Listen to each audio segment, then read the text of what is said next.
There we go. And Kitsune subscribed for a second month, saying Strem, thank you. Very much appreciated. Holy crap, I've been affiliate for a month. Okay. Also, how and why is it already July? Yeah, good morning.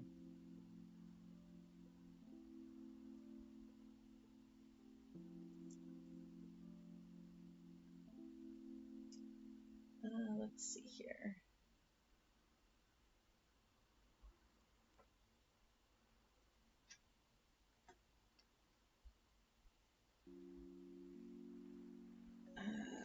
Yeah, I ended stream halfway through a scene last week because I believe Sasha was demanding attention.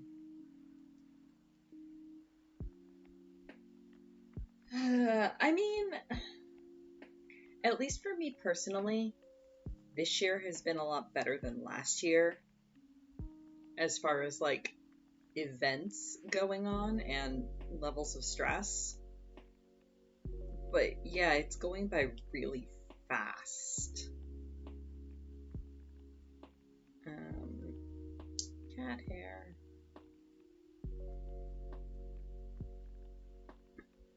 Also, I am using Kara's headset again.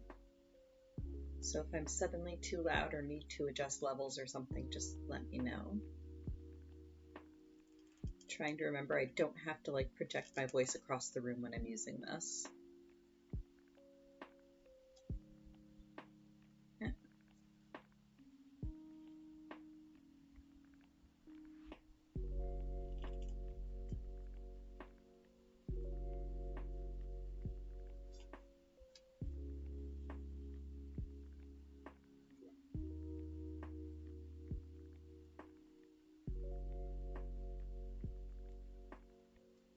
Sound seems okay? Okay, good.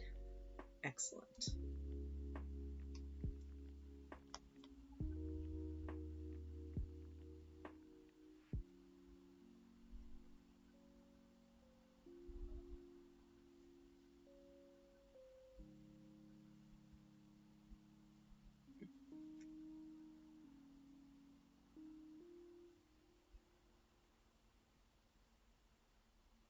Started work on my charms for Desert Bus this week. Espeon is... I've made the base and put the card into it, and now I'm ready to fill it. And I've got Vaporeon, Eevee, and Umbreon in the molds. So I have to let them dry or set for at least another 24 hours. And then I'll be able to unmold those. I remembered I have little polymer clay snowflakes. So I think I'll mix those into the resin for Glaceon and see how that turns out.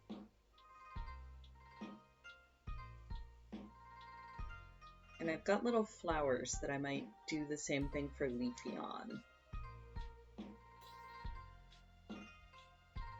So yeah, they're going, they're trucking.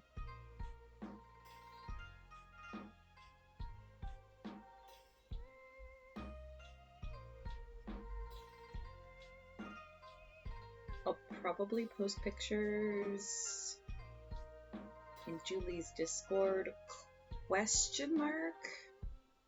I actually don't know what DB's policy is on sharing like in progress or teaser photos for craft along stuff.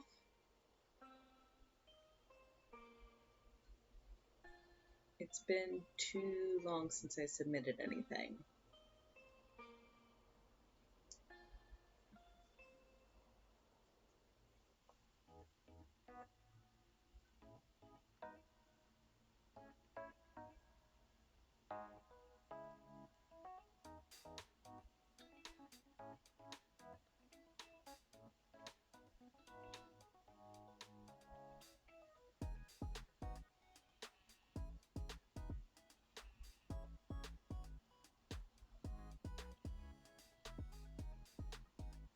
Oh, other people post stuff? Okay, cool.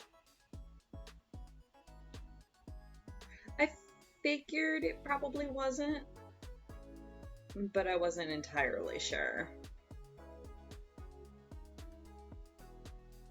Wasn't a problem, I mean. No worries. What are you having to eat? Food is always good. I'm just kind of rambling.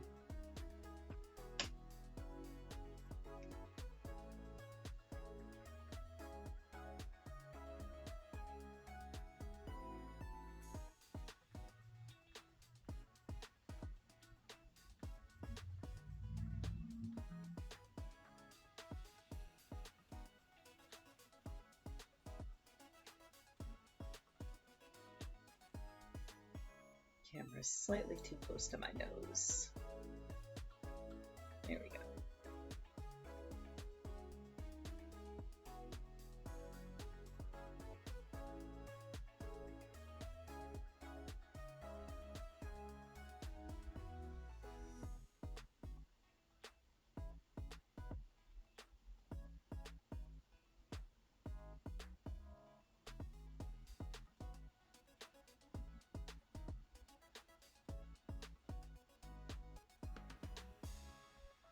So much cat hair.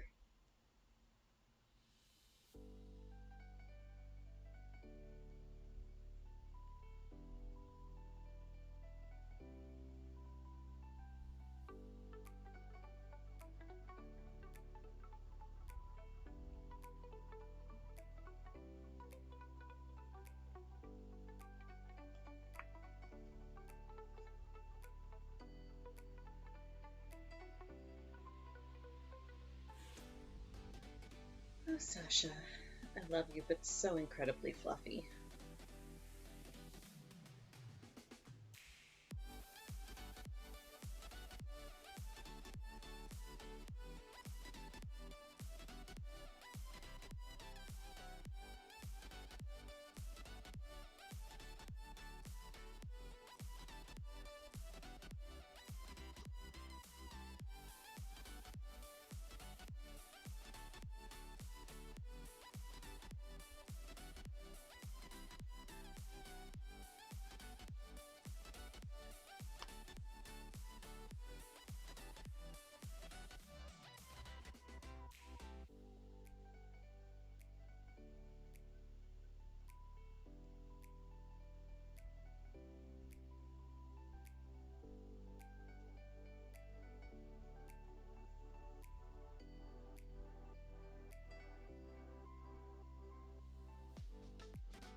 Ooh, stir fry sounds good.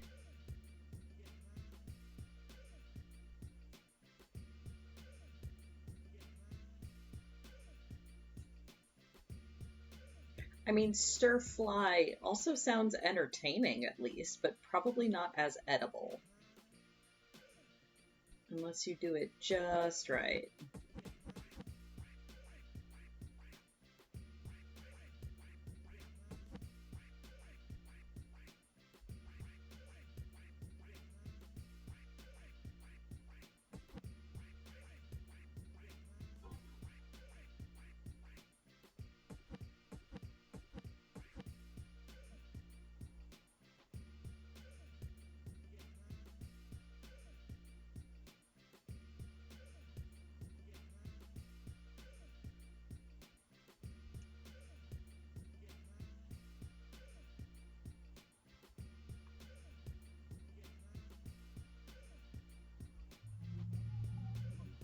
I do not understand this music, but I am entertained by it.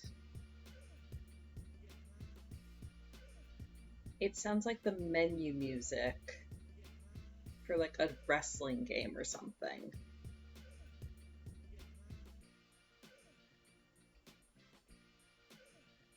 Or like the victory screen after a match on a wrestling video game.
Ooh, teriyaki stir fry, even better.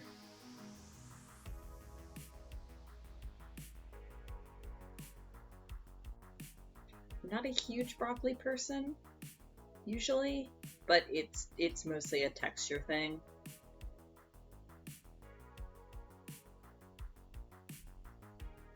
Yeah, yeah, that's fair, Kitsune. Eat it twice. Leftovers for lunch tomorrow, I guess.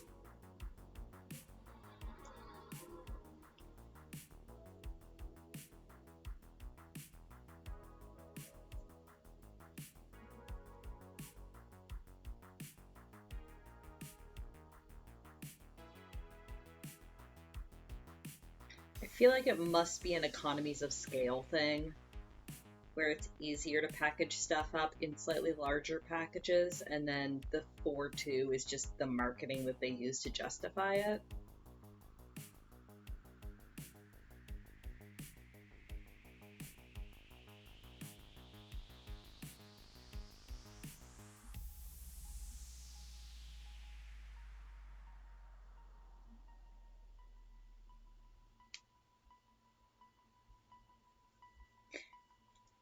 Hopefully. Or just make it all, but then stick half of it in a Tupperware for tomorrow. Because stir fry is usually pretty good the next day. Or cold. Ooh, cold stir fry. Best thing on a really hot day. We made a or well, I shouldn't say we. Kara made a curried corn ramen dish the other day, and it wasn't like soup ramen. It was like a noodle salad kind of ramen with like a real thick curry paste sauce on it. And I didn't end up eating all of mine, so I shoved it in the fridge for the next day. And let me tell you, after marinating overnight, oh my gosh, it was really good the next day. Really, really good cold. I just ate it straight out of the fridge. It was so delicious. But like, it was one of those dishes where you could taste the gluten in it. Like, it was so thick and like pasty, but delicious.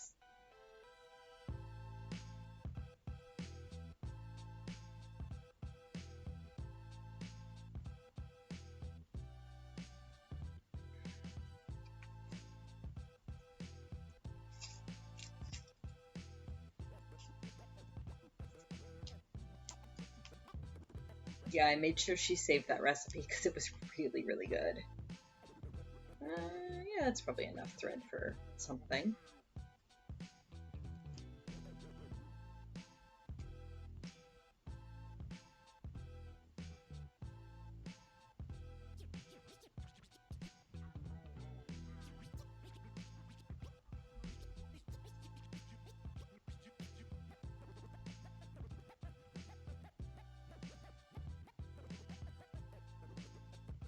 The music choices this morning are odd. You okay, Spotify?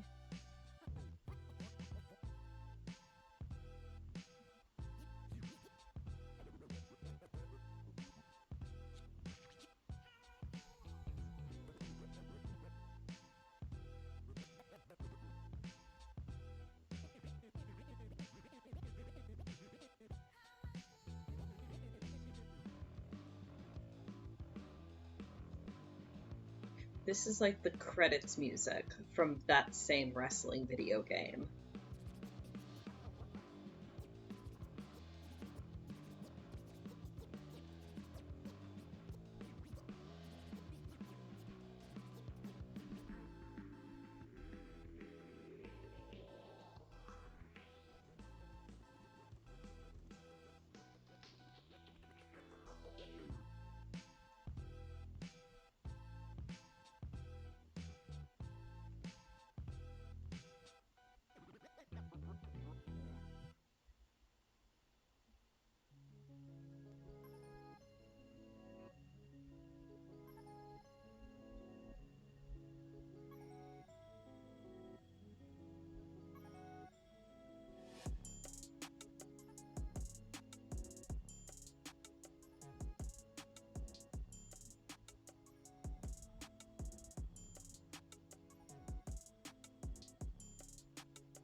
Ooh.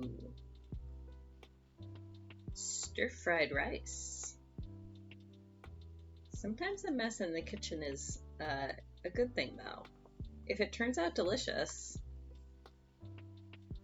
I mean, yeah, then it's probably a pain to clean up later, but that's future Kitsune's problem.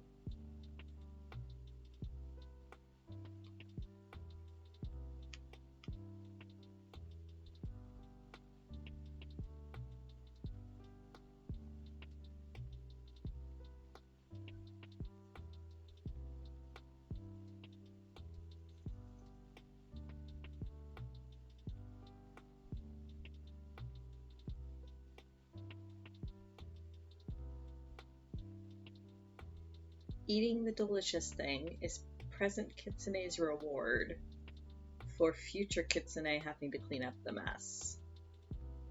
Or something. Something along those lines.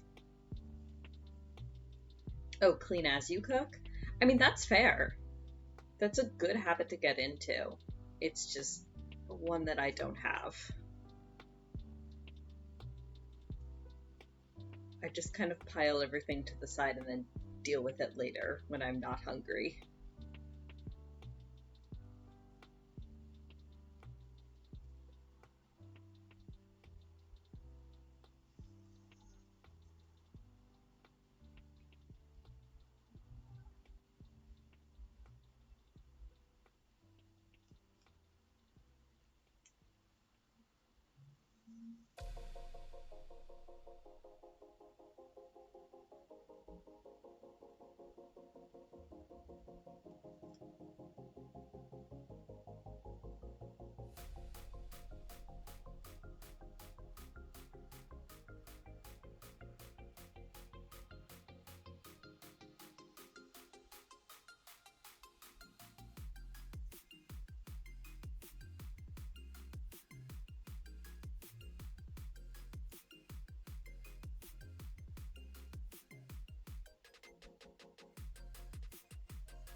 ahead, please.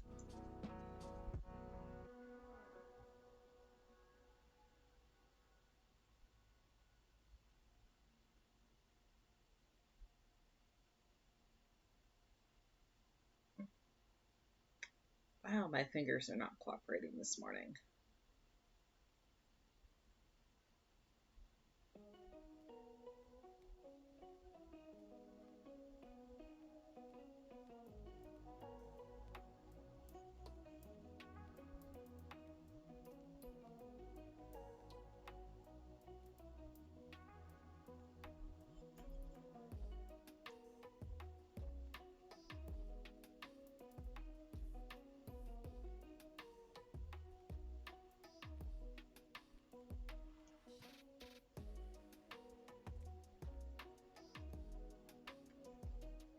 Food!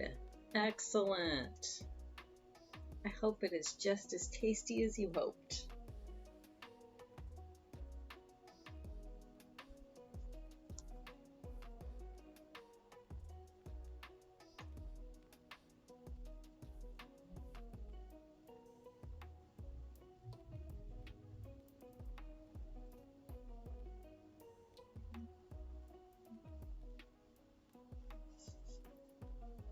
Come on. There we go.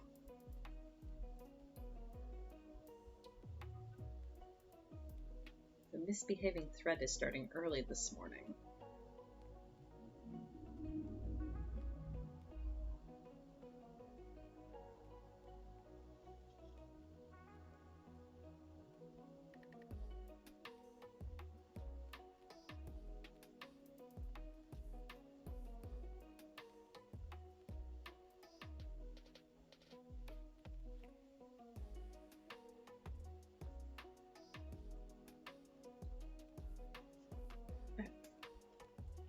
Case in point.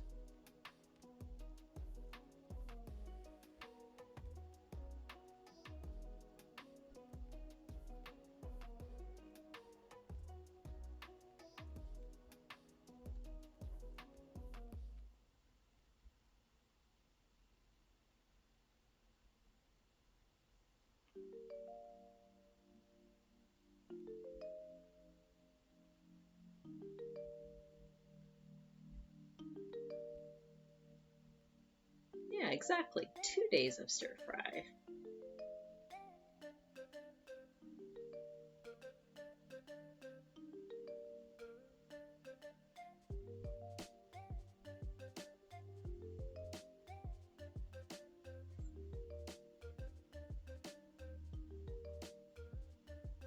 Could even mix it up tomorrow and change up the flavors if you wanted.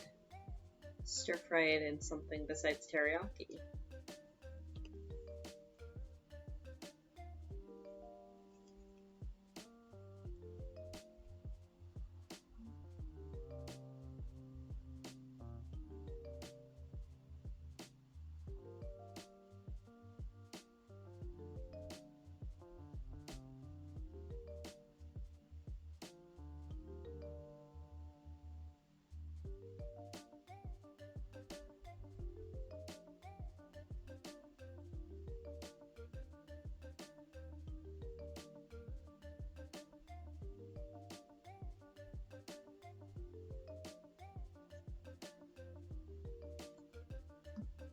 Here we go.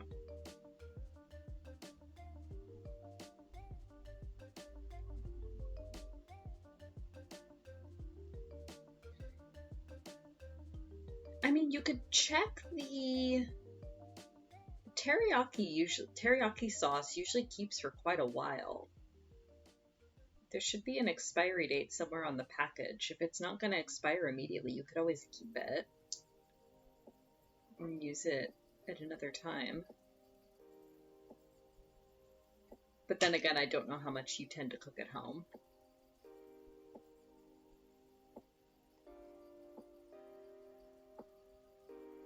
Although it seems like most Sundays you're prepping foods.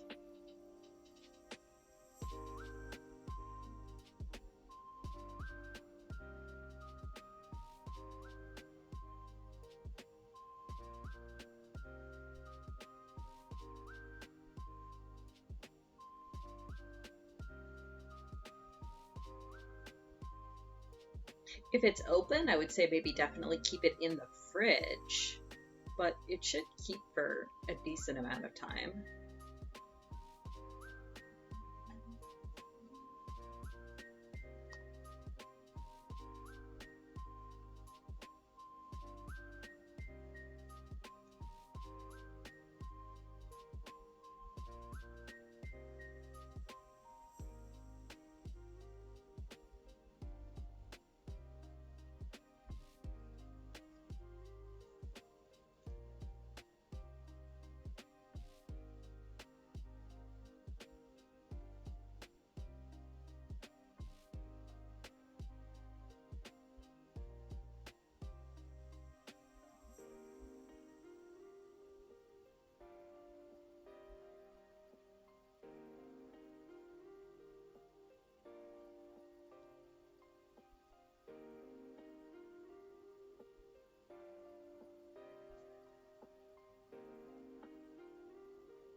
Yeah, right?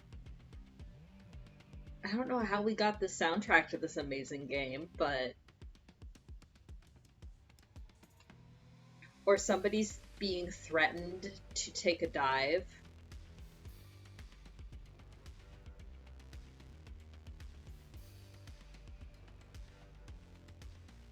This is like the dramatic pixelated cutscene that's full of like Dutch angles and cinematic cutting. But SNES graphics. Definitely SNES graphics.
have the very vague notion that I might sneeze.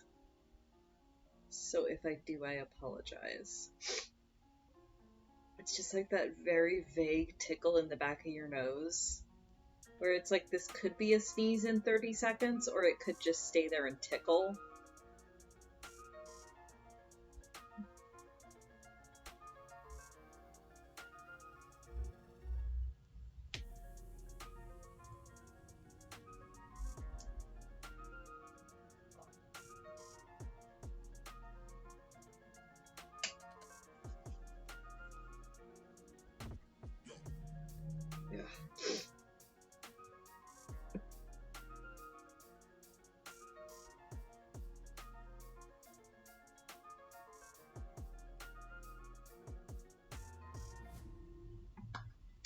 Morning dancer. How are you? Yeah, it's just, ugh. It's the worst, because it's just like a very vague ticklish feeling. I think I'm okay. Famous last words, but...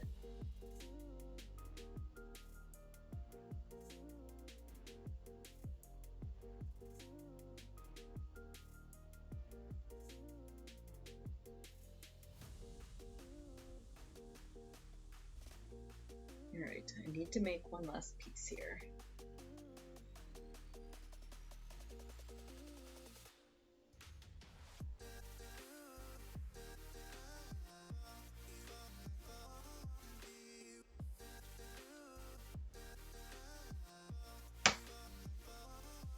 Oh no! That sucks. I hope you're starting to feel a bit better.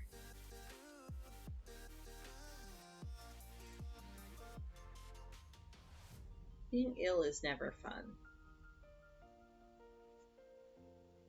Yeah, I had the thought as soon as I said good morning. I was like, why do I keep saying good morning to the people in the UK? But it's fine. It's fine.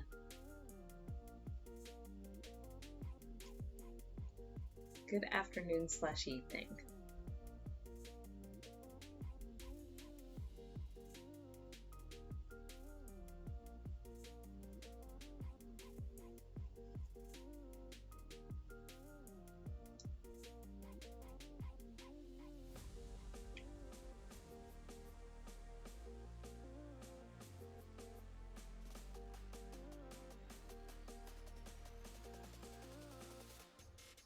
Yeah, but I still hope you feel better.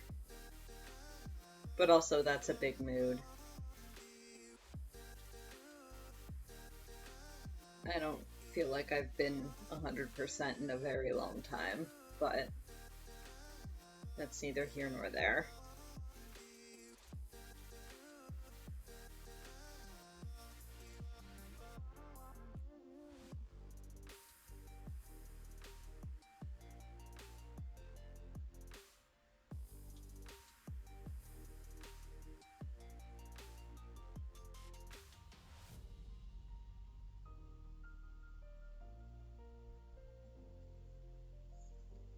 Sasha's around here somewhere, but when I went downstairs to get tea, she was curled up in a sunbeam. So she may or may not actually join us. It depends on how much her brain cell is melted.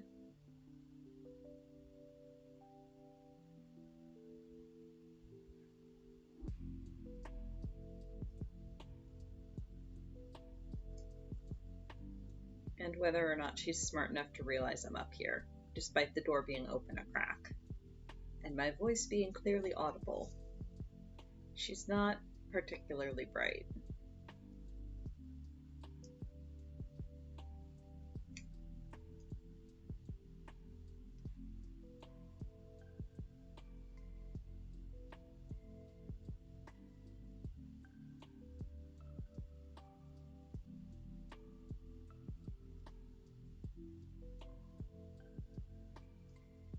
I mean, yeah, there's been times where I'll walk into the kitchen and I'll be like, oh, that's such a nice sunbeam. And I'll just kind of lay down on the kitchen floor and bask in it.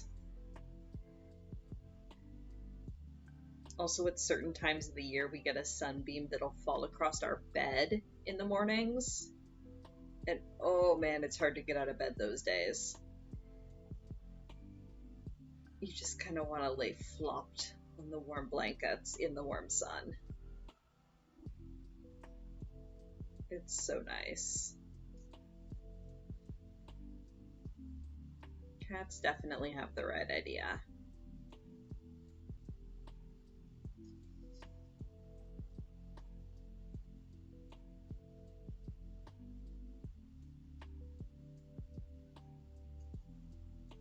Also, I did order more fabric for this blanket. Some larger cuts so that I'll actually have enough fabric to be able to do the last outlines on the stars. Because those need like 36 squares. And the fabric that I've been using so far just isn't big enough. I don't have enough of any of this to be able to do 36 squares of it. So I went and ordered myself some bigger pieces of fabric, which should arrive sometime this week, hopefully.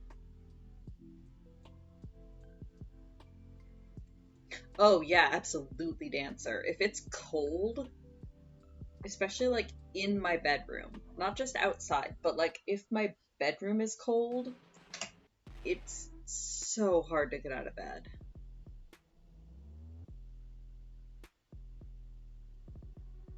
It's like, no thank you, I will just simply live here.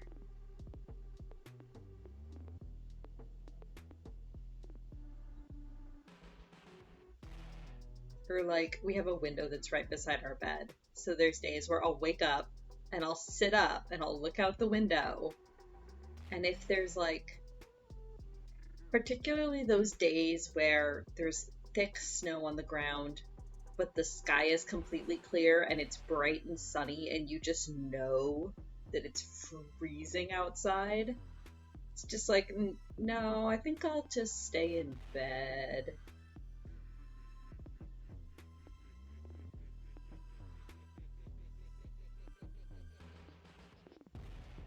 I don't actually sleep with a duvet. That's, I don't know, it's too much blanket for me.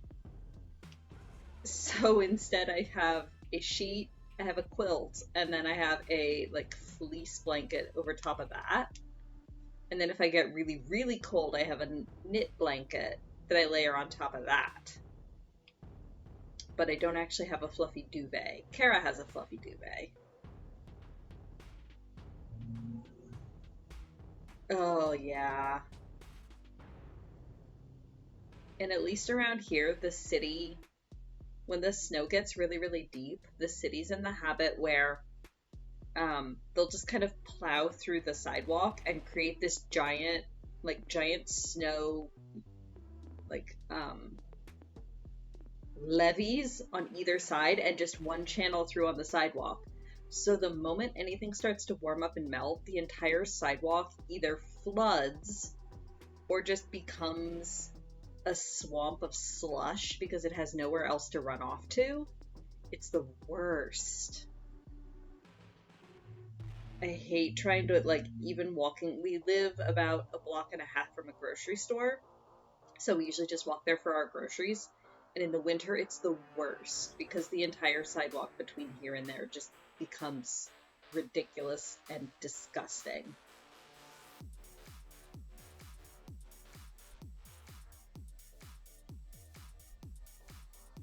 Ooh, a cotton duvet. That does sound lovely. I'm one of those people, I have to sleep under something. I can't just like flop and sleep. I have to have at least a sheet over me. But yeah, in the summer when it's warm, I definitely just have the sheet. Oh god, yep, exactly, Dancer. It'll warm up just enough that everything melts and runs down onto the sidewalk and then refreezes, and then you're just ice skating.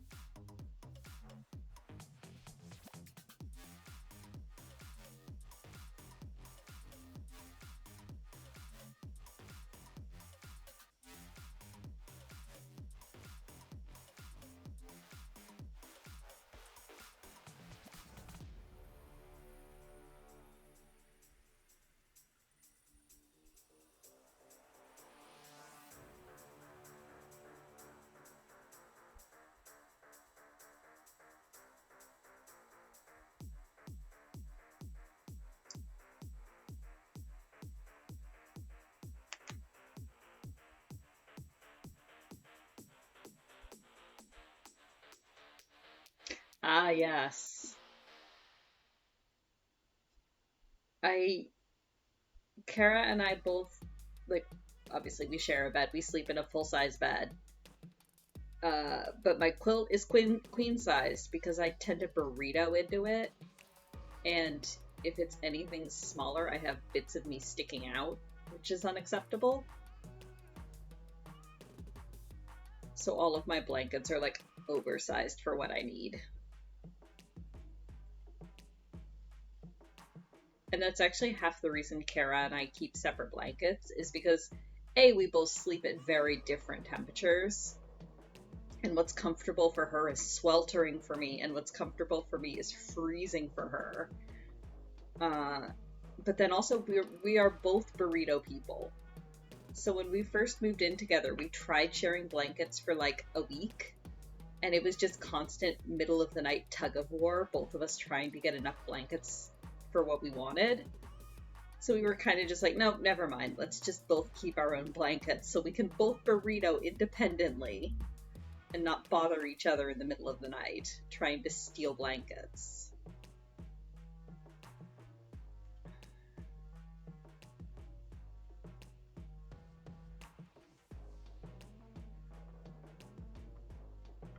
I mean, and I was primed for it because my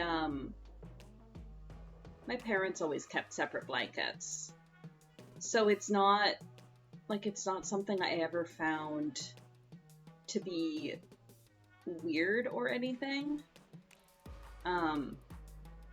It was just completely normal.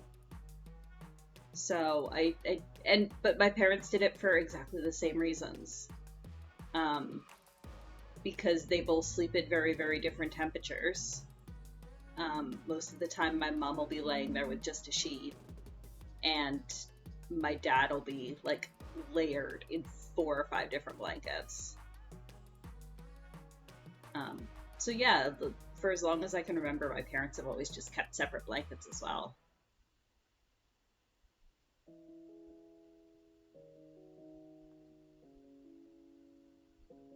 It did not do what I wanted it to do. There we go.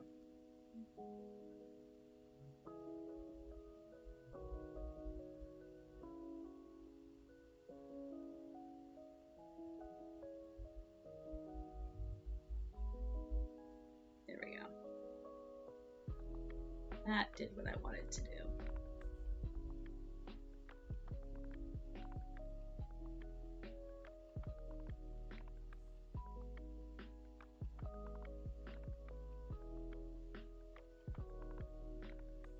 Oh yeah, absolutely, Dancer. My sheets are not tucked in at all. They're just kind of flopped over my side of the bed, and half the time in the morning I need to like rearrange them and put them back where they belong.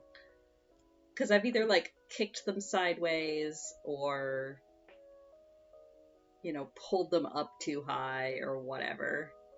But again, that's why I use ones that are larger than what I tend to use. Cookies for baby. Breakfast cookies. Good morning, Merlin.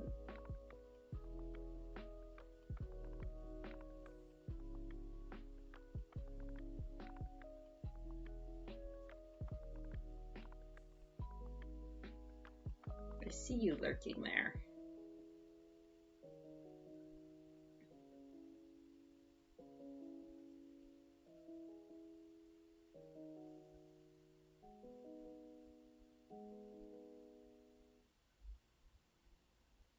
Oh no, that's not a good face. Honey, go back to bed.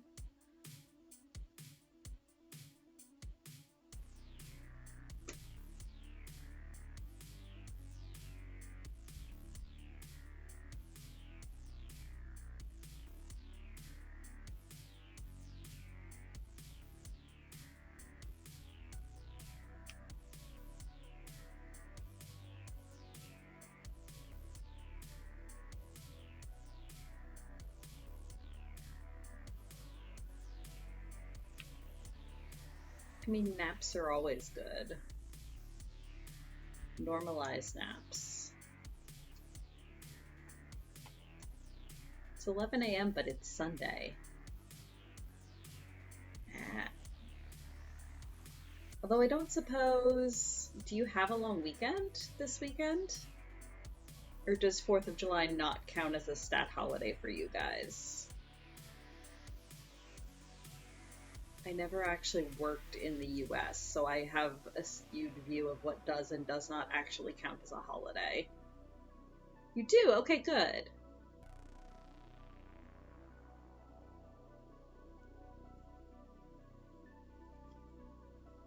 I also had a 3-day weekend, but on the other end, I had Friday off.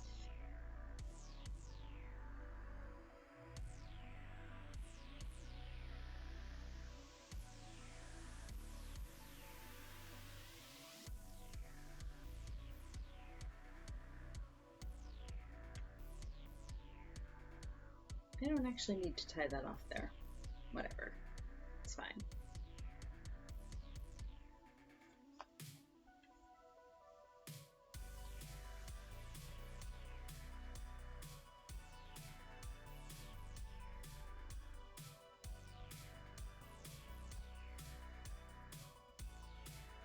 This is me not paying attention. It's all good.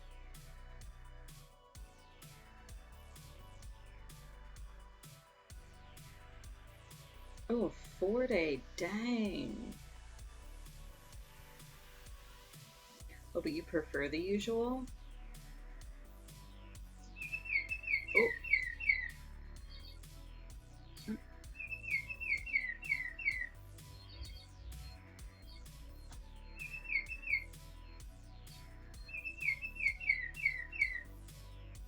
Oh, good, that does pick up even when I'm using the headset mic. Excellent.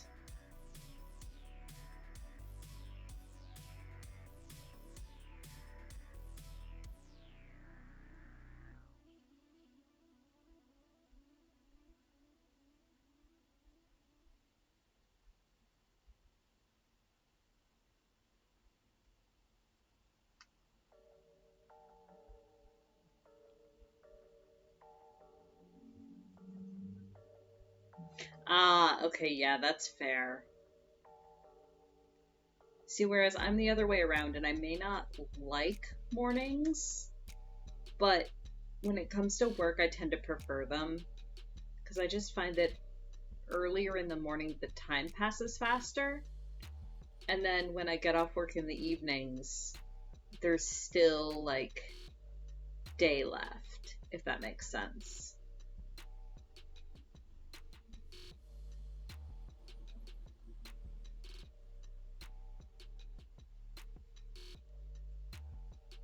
But yeah, when I worked at, like, for a while, they had me going in at, like, 5:30 to deal with stock trucks, and that was ridiculous because I had to be up at 4.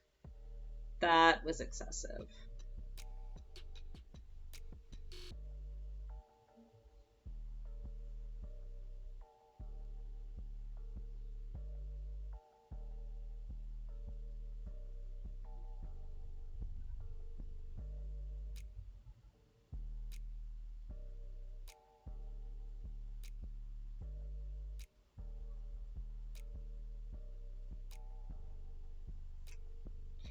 Yeah, so, yeah. The idea behind it was the store would open at 9:30, and they wanted us in early enough to do the stock truck and have it done before the store opened. So they had us in at like 5 or 5:30 in the morning.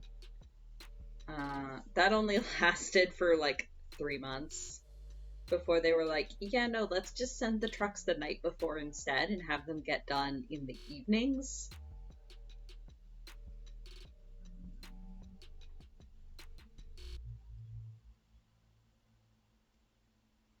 Yeah, that is rough, Merlin.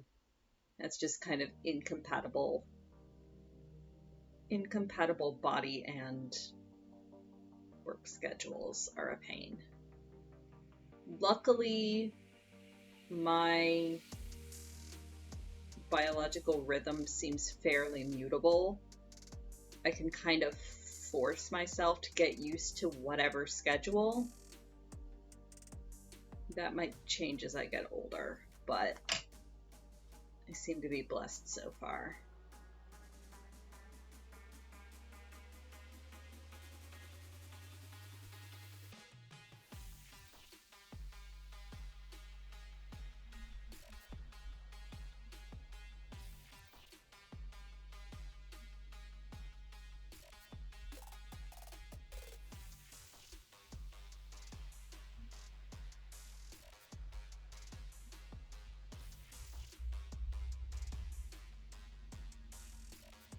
Hmm.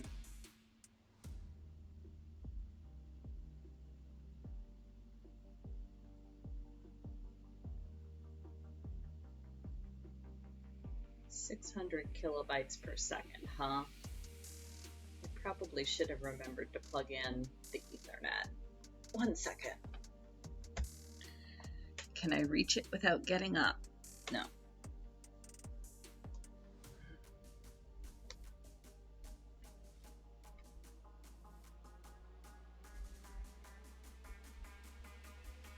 One kilobyte per second. Really?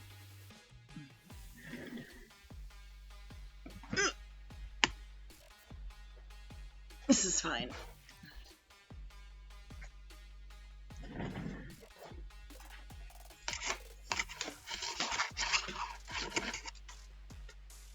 Come here.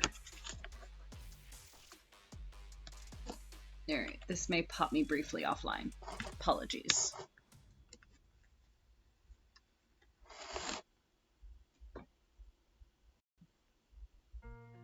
Ah, there we go.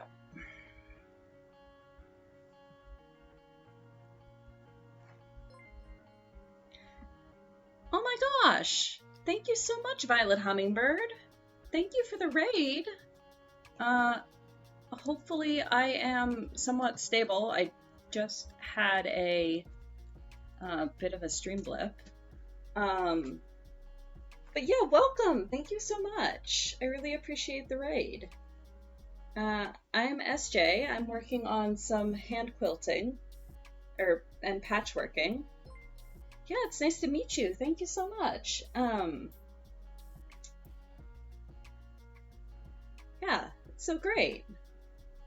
What were you playing, or what were you working on? Those are really adorable emotes.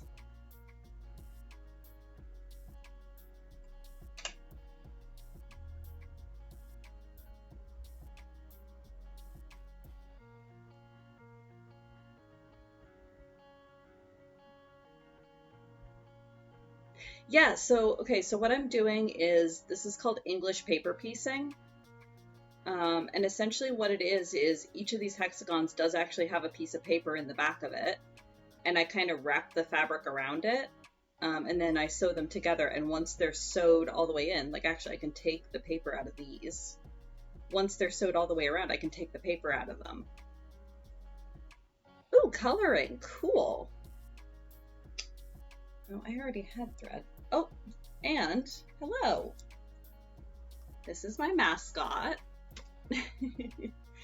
This is Sasha. She has decided on the perfect time to visit. Hello, baby. Hi. Are you going to settle down?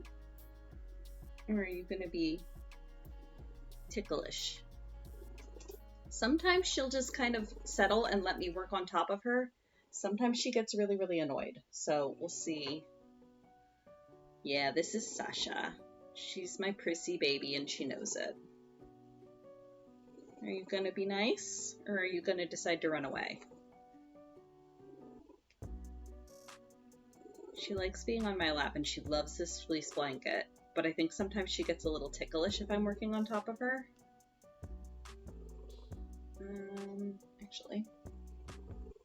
Ooh, a fanny pack pattern. Designing patterns is one thing that I haven't tried a whole lot of. So like you've got mad respect from me for that. Yeah, so I can, since this one's secured on all the sides, I can snip the threads and pull them out. Oh my gosh, and thank you guys for the follows too. I really appreciate that. Sundays I'm pretty much always doing patchwork. Wednesday nights, I play Pokemon after work.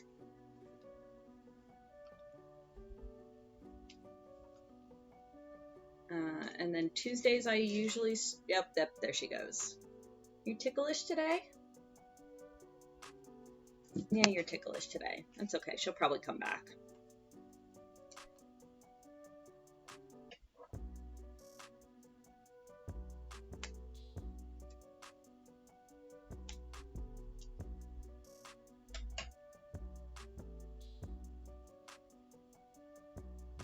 Oh man, and you're even digitally drafting? I wish you luck. Hopefully it turns out really well.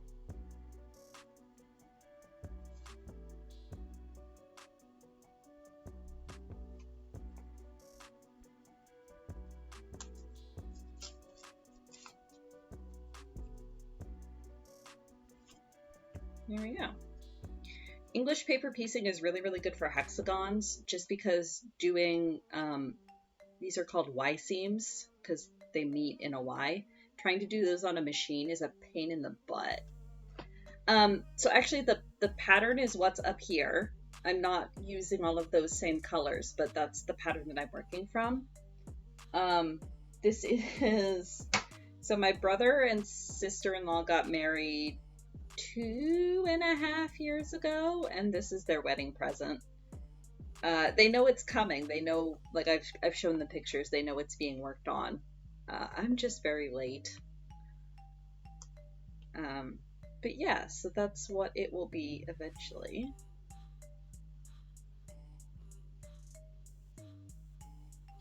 This particular piece is going to be one of the smaller round flower pieces.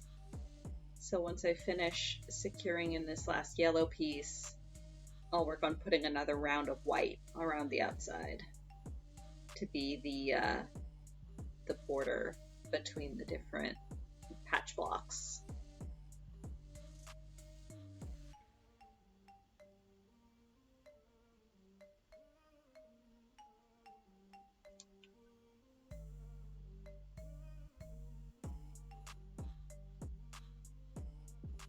Yeah, it's actually a big part of why I started streaming, is because, of course, hand sewing like this takes quite a long time.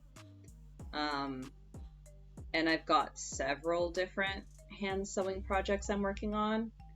So when I'm streaming, it's at least, it's 3 or 4 hours that are dedicated, that I know that I'm working on it, that I'm actually making progress. And it's still going to take me a while, but I'm at least working on them. And yeah, I've made a lot of progress just since I started streaming, so yeah.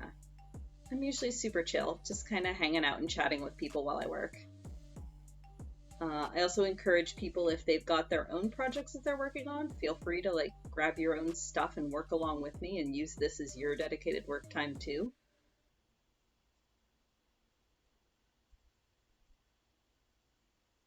Oh my gosh, yes. I remember even as a kid, I would read the Laura Ingalls Little House on the Prairie books, where she would talk about being snowed in all winter. And just sitting and working on her embroidery. And even as a kid, I was like, that sounds amazing. I want to do that. Why can't I just sit and sew? Aw, thank you, Kitsune. That's sweet. Also, I don't know what's going on with my stream quality. I've got the Ethernet cable plugged in. And I think I updated OBS. It might just be, this is how it is. So if I go completely offline or the quality completely degrades, I apologize. I don't know what's going on.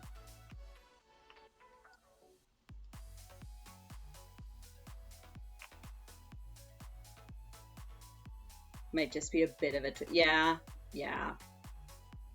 I'll do what I can on my end, and then if it keeps happening, just blame Twitch.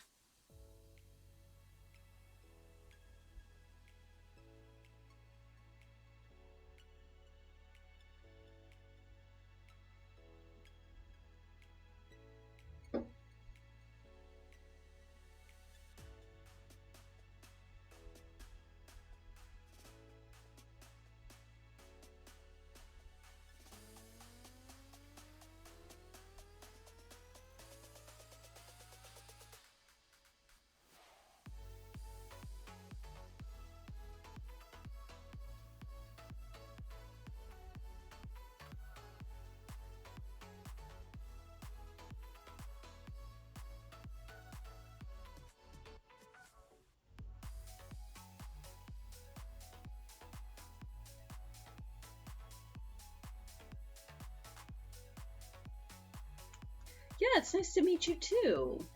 And thank you so much again for the raid. I really, really appreciate it. Like I said, I'm pretty chill and I tend to be a bit quiet. But yeah, I'm happy to chat with people, answer questions, all that fun stuff.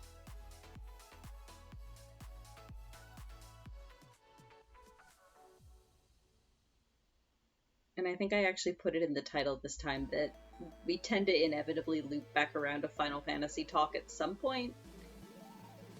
Just because a lot of us play, so it's kind of a common interest. Oh good, baby won another battle. Excellent. I don't know that the battle record does anything, but it's fun.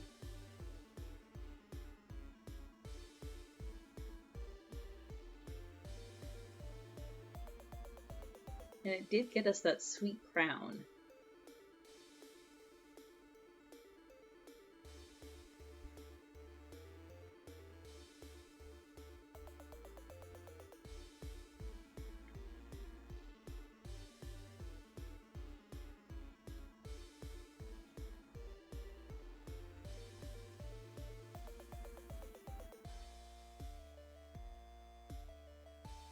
Come on, there we go.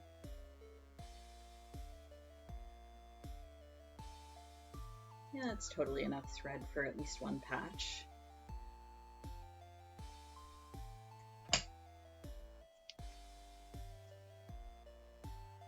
Come back here.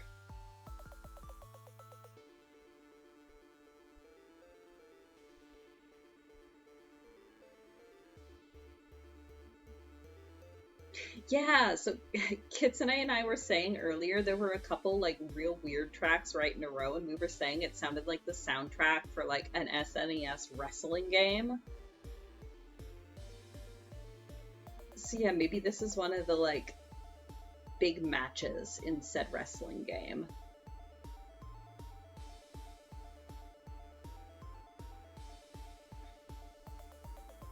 Yeah, most of us play 14. Several of us have also played 15 in all of its glorious problems. But yeah, generally FF14, which is the MMO.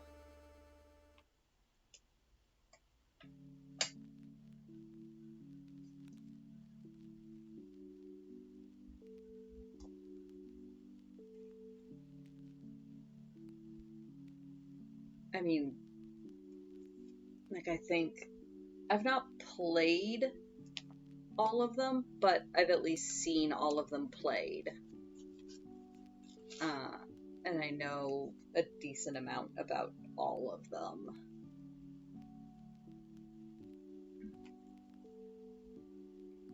Because, like, I've watched my wife play 9, 10, 12. I've played 14 and 15. I think the only one... Well, and I watched my sister play a bit of 13. And then back in the day, I played 7 and 8. But I think the only ones I'm super not familiar with are some of the earlier ones. Just because I've not... I should pick up some of the Pixel remasters and give them a play. I still have thread. This is what I get for talking and not paying attention. So I'm not super familiar with some of like 6 and earlier. And I'm not super familiar with 11, which is the previous MMO. And I'm not super familiar with 13 or 13.2. But the rest of them I've at least like either watched a playthrough or played myself.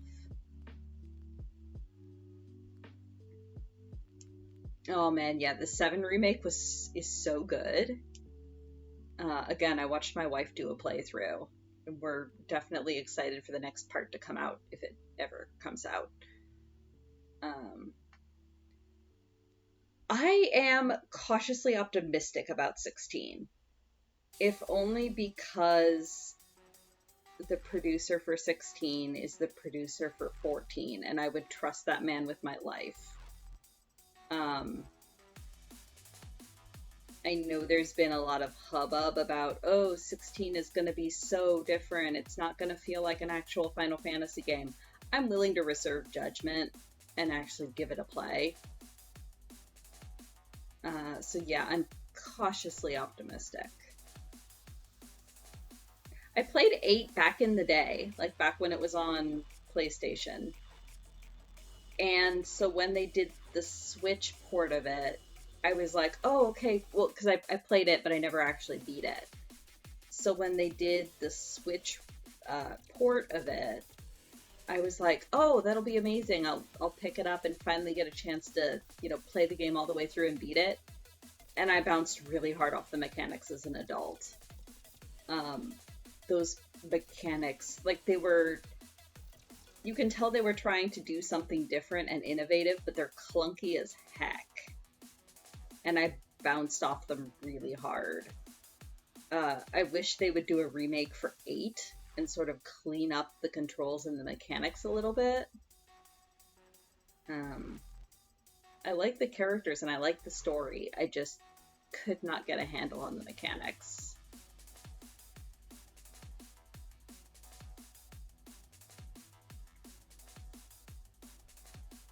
Yeah, so we're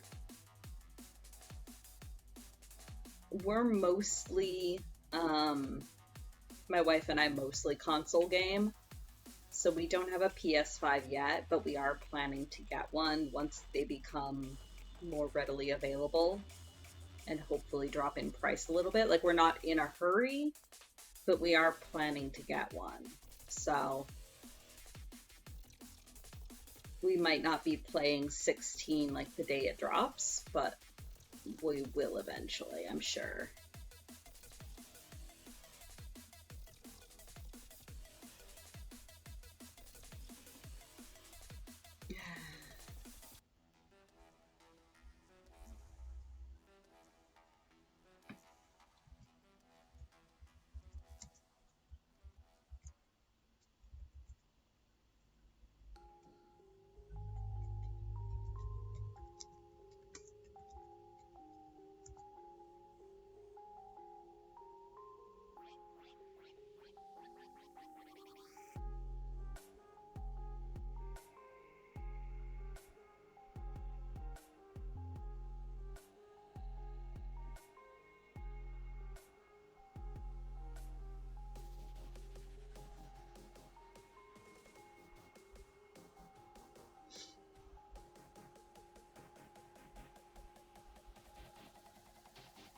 Okay, supposedly reconnection successful.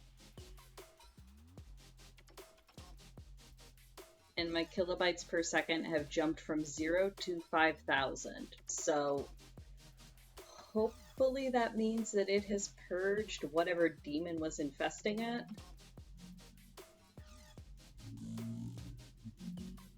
Can you hear me now?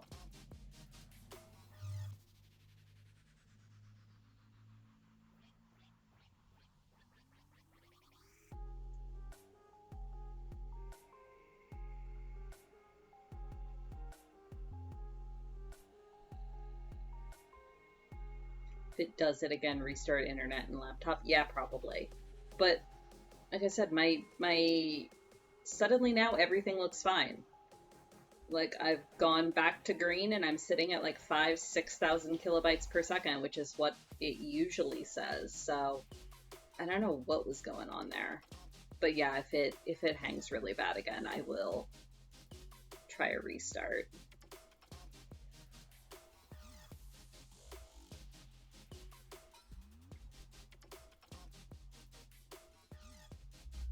Yeah, so it's for like the last 20 minutes, half an hour or so, my kilobytes per second's been down like under 1,000, which is why I plugged in the Ethernet cable, but that didn't seem to help.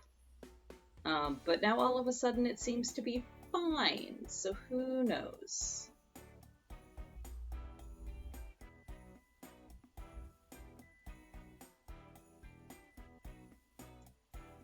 Maybe the connection got wonky, and then plugging in the Ethernet didn't actually help until I reset it?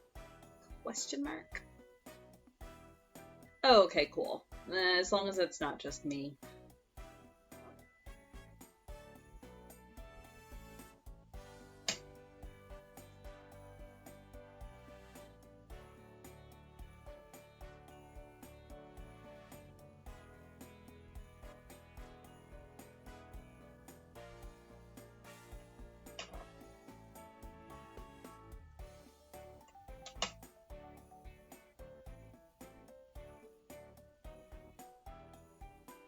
Oof, yeah, that's rough.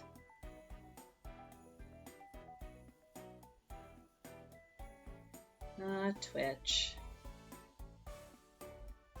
Everything is fine.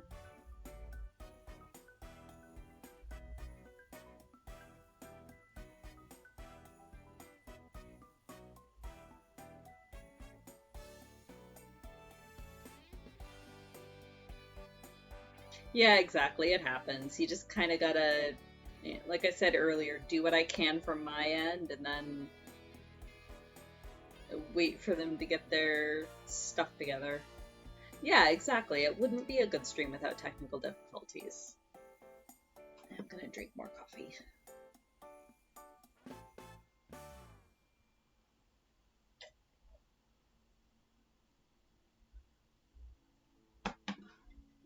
There we go.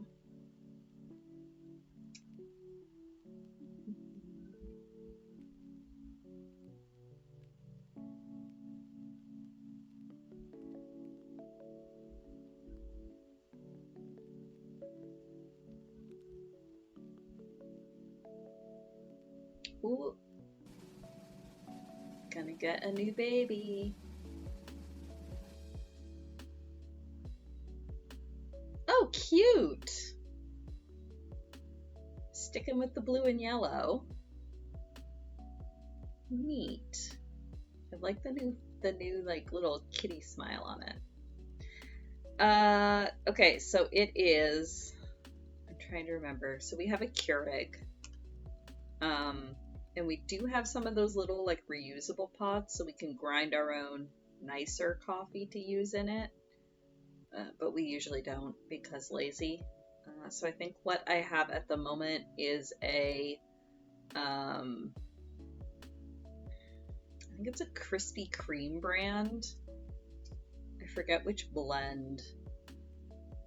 But yeah, it's just like your generic medium blend or medium roast coffee with way too much sugar and cream in it. Because typically the way that I like my coffee is the taste of a latte without the steamed milk, because I don't like steamed milk. So I just brew black coffee and then add a crap ton of sugar and cream to it. Like a heathen. Although I will say, my workplace has, obviously I work as part of a university cafeteria now, so they have coffee on site, and one of the perks of my job is I basically get unlimited free coffee. And they had a really nice blend the other day. They have two that are kind of their standards, and then they have a rotating like flavored blend. And the other day their flavored blend was something called chocolate crunch, and I couldn't identify what the crunch part of it was. It was maybe like, it was something a little bit nutty, but I couldn't identify which kind of nut. And it was really, really good. I love that one. So I'm definitely keeping an eye out for that one. And their roaster is called Reunion Island. It's not one I've seen commercially before, so I don't know if it's like, some roasters only service like bulk orders to restaurants or cafeterias, so I don't know if it's like one of those. But yeah, it's pretty good. Or at least I think it's pretty good. I'm far from being a surge level connoisseur.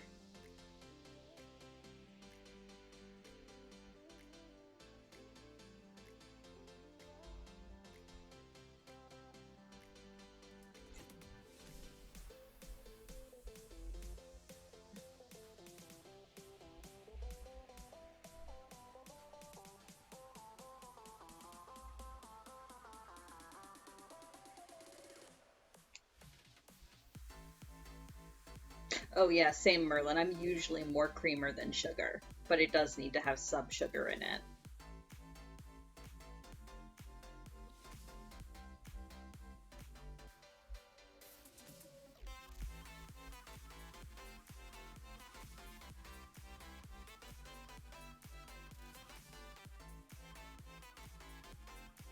Okay, so we have a Starbucks that's a good, I mean, it's like a kilometer from us. Um, and we're kind of in the habit that in the evenings there's a duck pond that's about maybe 3/4 of a kilometer away from us, sort of in a triangle with the Starbucks.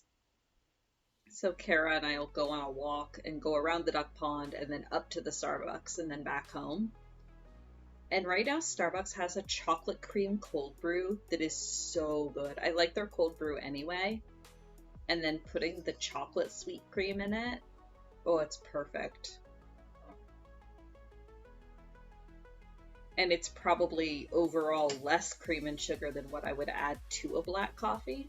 So it works out.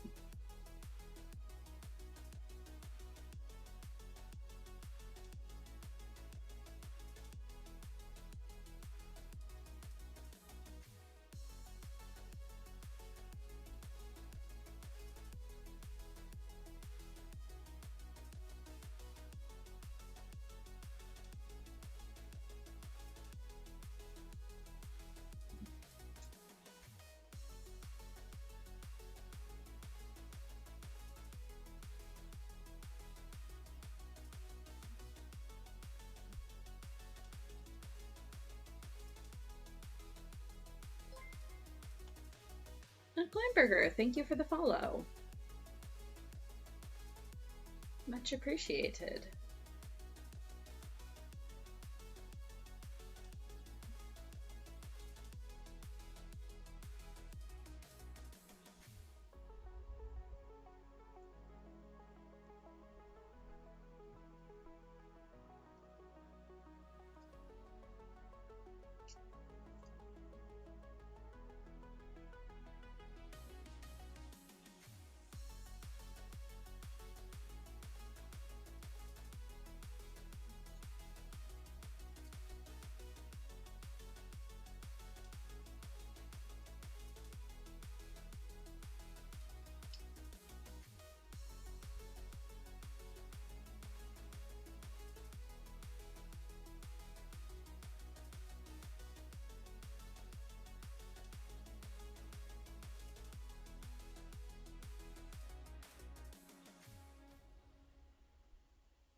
Also, I just noticed my my follower count's real nice at the moment. I'm definitely an adult, you guys.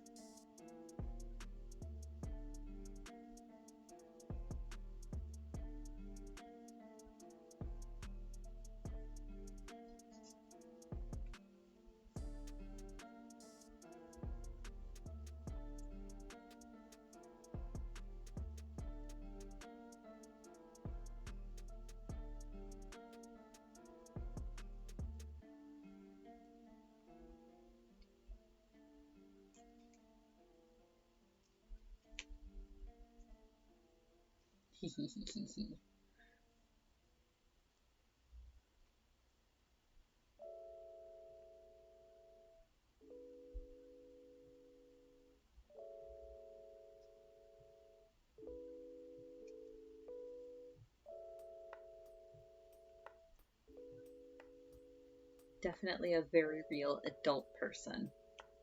And I know because all of my joints crackle.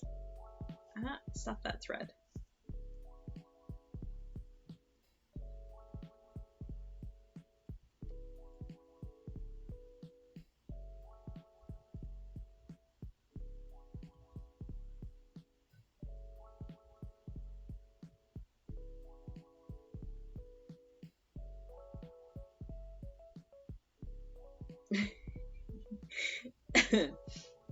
Thank you, Merlin. Your sympathy is noted.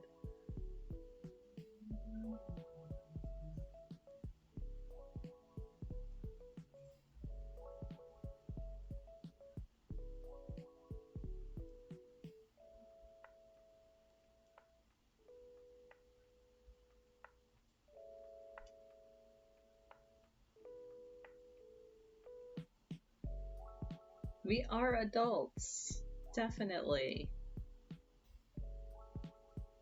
We have for real jobs and can eat pudding for dinner if we want.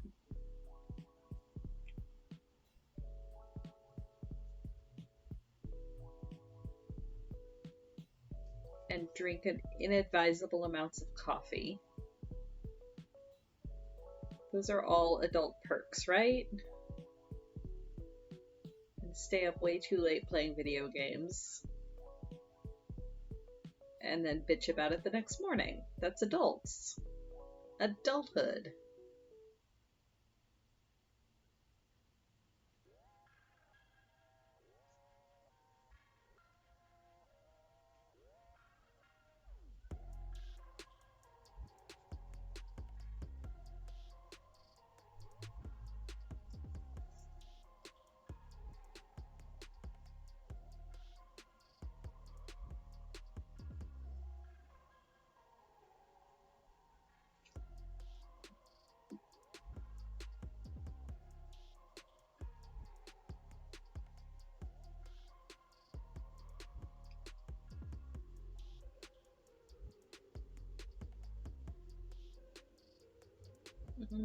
I should update my VODs on YouTube.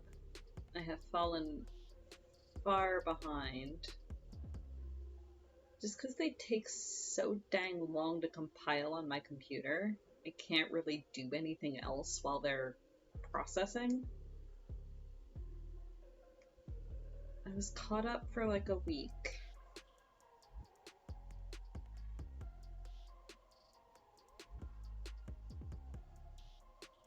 But yeah, the fact that I can't have something compiling in the background and be streaming or like playing anything else at the same time, I just kind of got out of the habit because I was doing other things.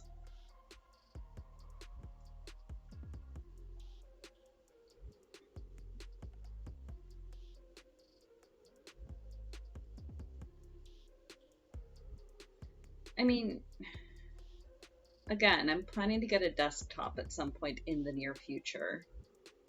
And I figure I can kind of leave that set up and running.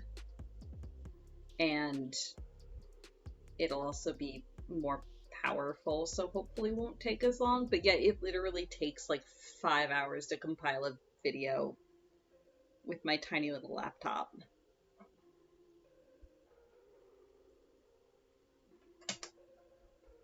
it'll be doing like 17 frames per second if it's really, really good.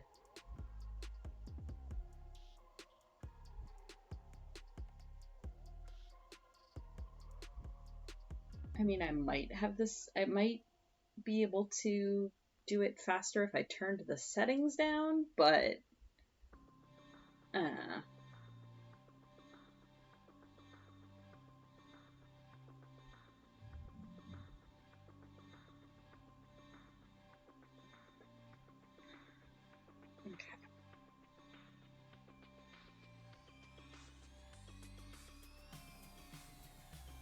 Did I not want into this already? I did. Cool.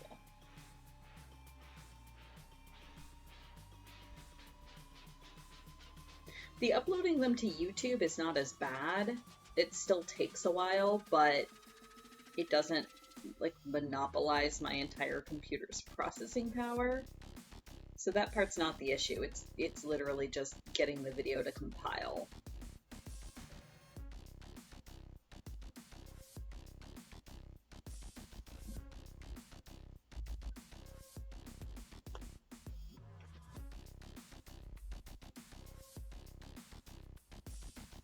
Okay, now this is a boss fight in that wrestling game.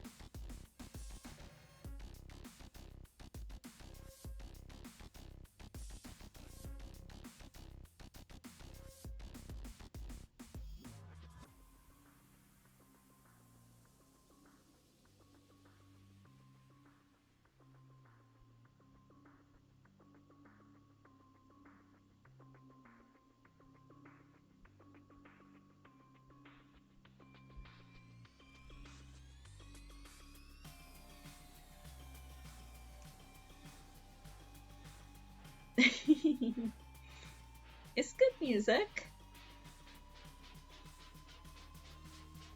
Again, if I find the time and motivation, I might kind of separate some of it out into like an energetic playlist and a chill playlist just so that we have some choice if we want to. But the random is kind of fun too, because you never know what's going to be next.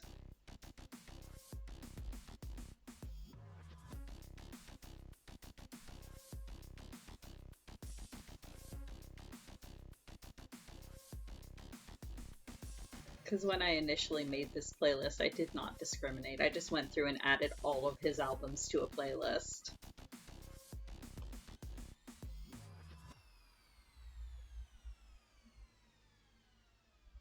And I've kind of been pruning, where like if one comes up that I really don't like, I'll go in and just delete that one song from the playlist. But other than that, I haven't really done any editing or curating or whatever.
Oh my gosh, another raid from Miss Crafty Lady. Thank you so much.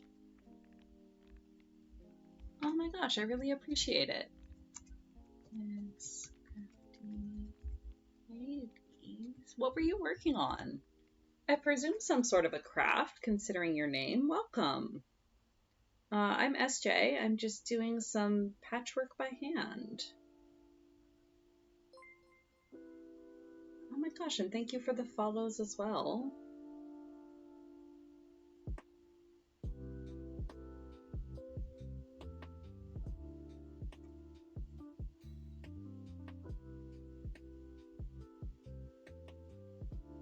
Ooh, diamond painting. Very nice. Such a pretty craft. One that I don't have the patience for, but I love watching people do it.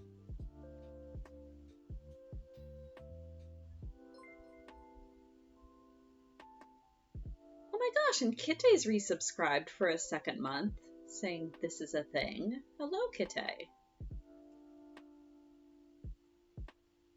Yeah. So many friends.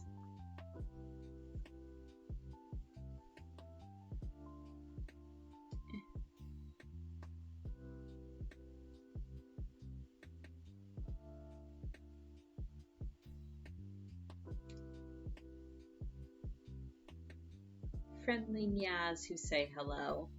Hey. How are you?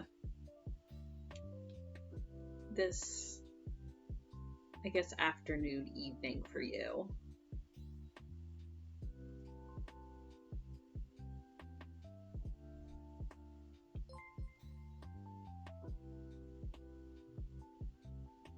Oh my gosh, Merlin. Thank you. Merlin has gifted some subs.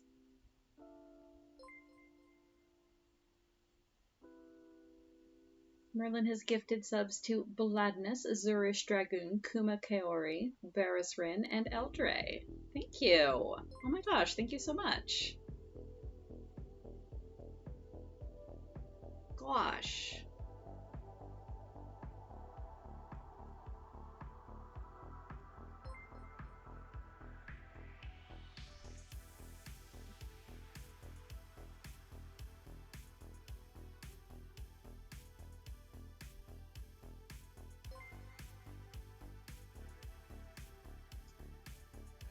Come on, Threat, behave.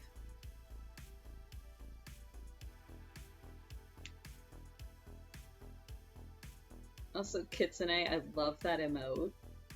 The coffee cup with the bow, I'm going to assume that's a Surge emote. It's fantastic.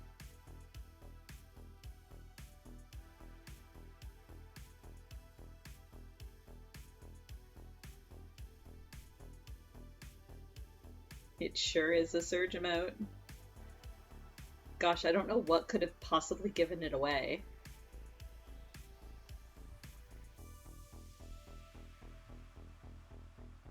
Oh my gosh. Well, in celebration, and since we've got a bunch of new friends in chat, I want to go ahead and shout out a cause that I'm helping raise money for. A good friend of mine, we are trying to help raise money for his top surgery. So there's a GoFundMe link there, and it's also down in my About page. If you want to go take a look, help out if you can. If not, absolutely no pressure. But he's a real good friend of mine. There's also artists that are offering commissions in exchange for donations, including my wonderful mod Merlin. I'm actually working on some Trans Pride merch that should be going live hopefully in the next week or two. I've been doing a lot of experimenting, but I think I've finally got them in a place where I like them. And I'm working on finishing up the first batch this weekend, so hopefully I'll have those up sooner rather than later. Although something weird happened, not with the trans flag ones, but with some of the Pokemon card ones that I'm doing. A couple of them seem to have, like, the cards themselves have, like, discolored. like not discolored, but they're like darkened. And I think what happened is because I've switched to coating them in nail polish to protect them at the back of the charm. And I think what happened is when I then fill and seal the charm and put it under the UV light to harden the sealing resin, I think the UV light is reacting with the nail polish and like burning the card a bit. It's weird, and it didn't happen on all of them. It only happened on like one or two of them. So I think those couple, I might have just left them under the UV light too long? Question marks. So we'll see if it keeps happening. I'll be more vigilant about pulling them out from under the UV light faster and see if that fixes it. I don't know, it's just really weird.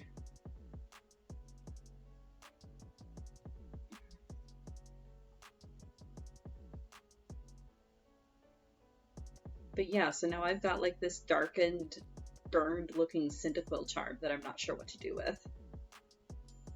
I'll probably still put it up on Etsy. I'll just put it up as a B grade charm for a discount.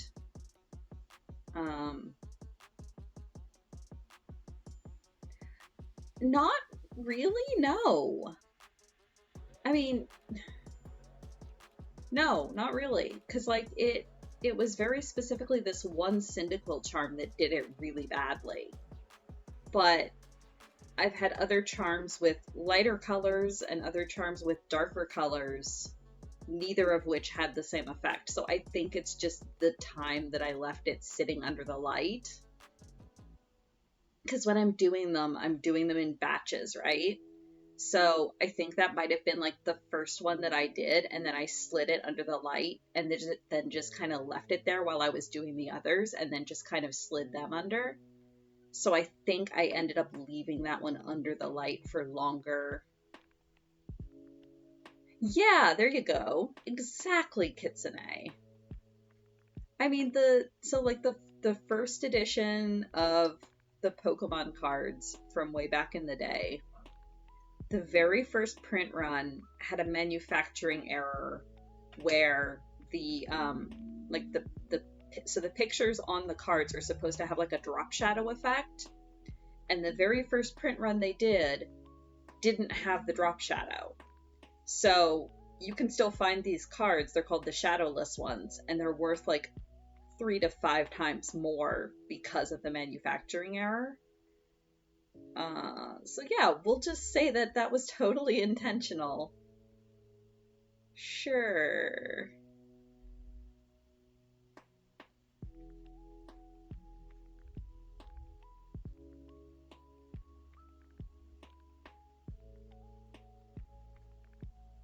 The shadowless ones. Yeah, yeah. Shadowless Charizard. It's fine. It's totally fine.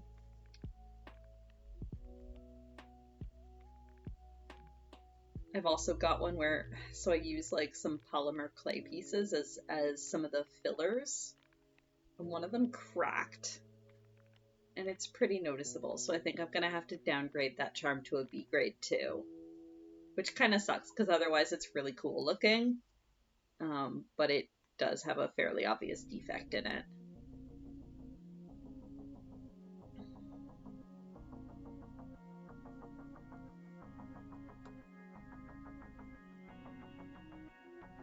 But ah well, c'est la vie. Such is the life of crafting.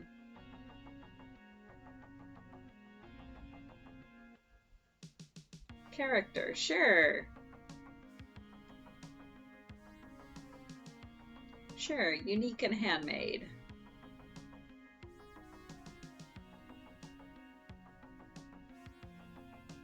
My only hesitation on that one is because they're like little polymer clay Game Boys, and one of them is just legit cracked in half.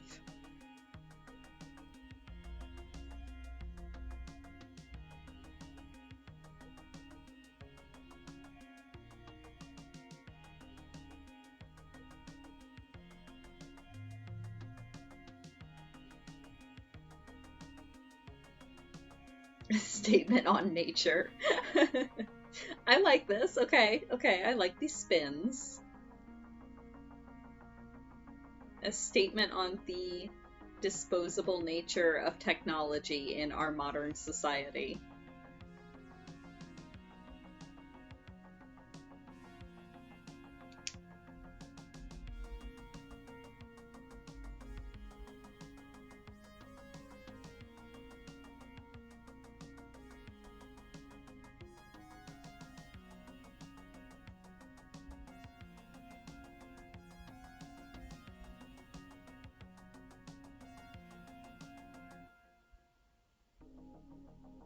Now you're thinking like an art student. Oh, thank you for the follow, the Pastry Divas. I appreciate it. Thank you very much. There we go.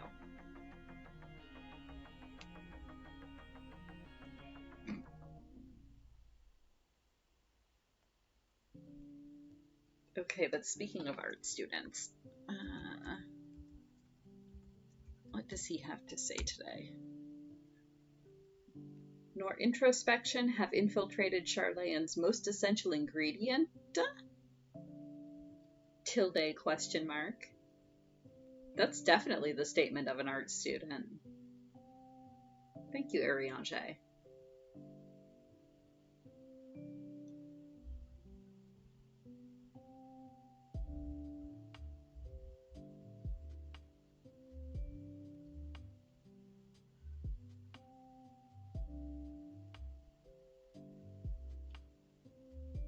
Charlayans aren't supposed to be introspective about things.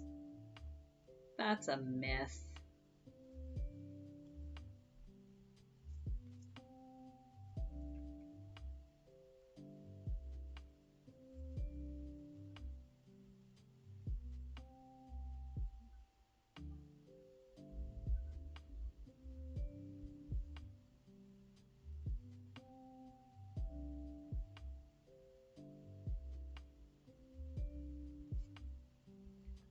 Come on, thread. There we go.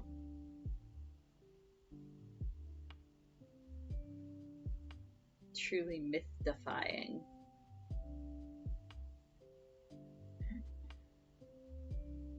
Come on, thread. Behave.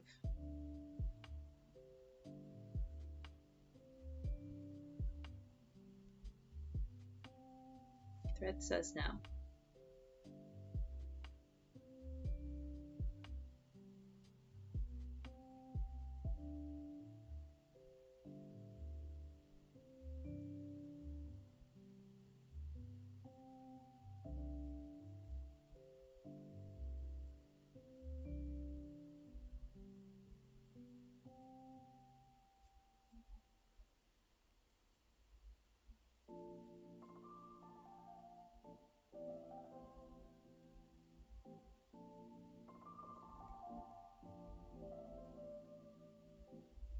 We seem to have migrated over into chill music times for a while. At least for the moment. I'm sure that will change.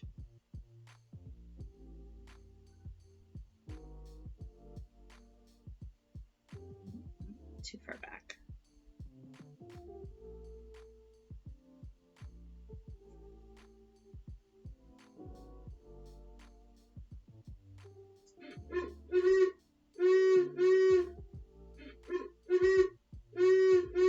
Ooh. Our new owls.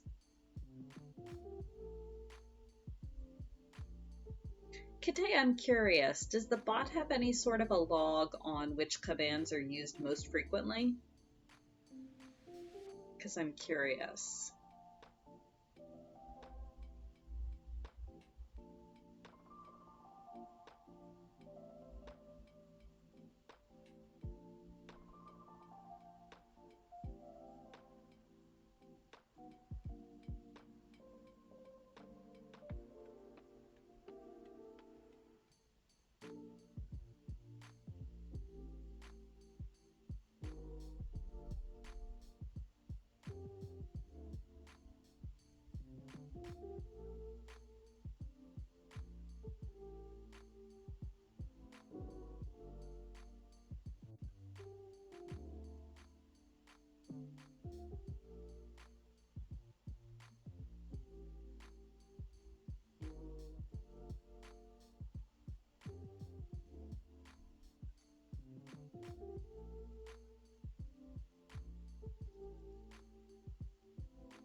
Getting there.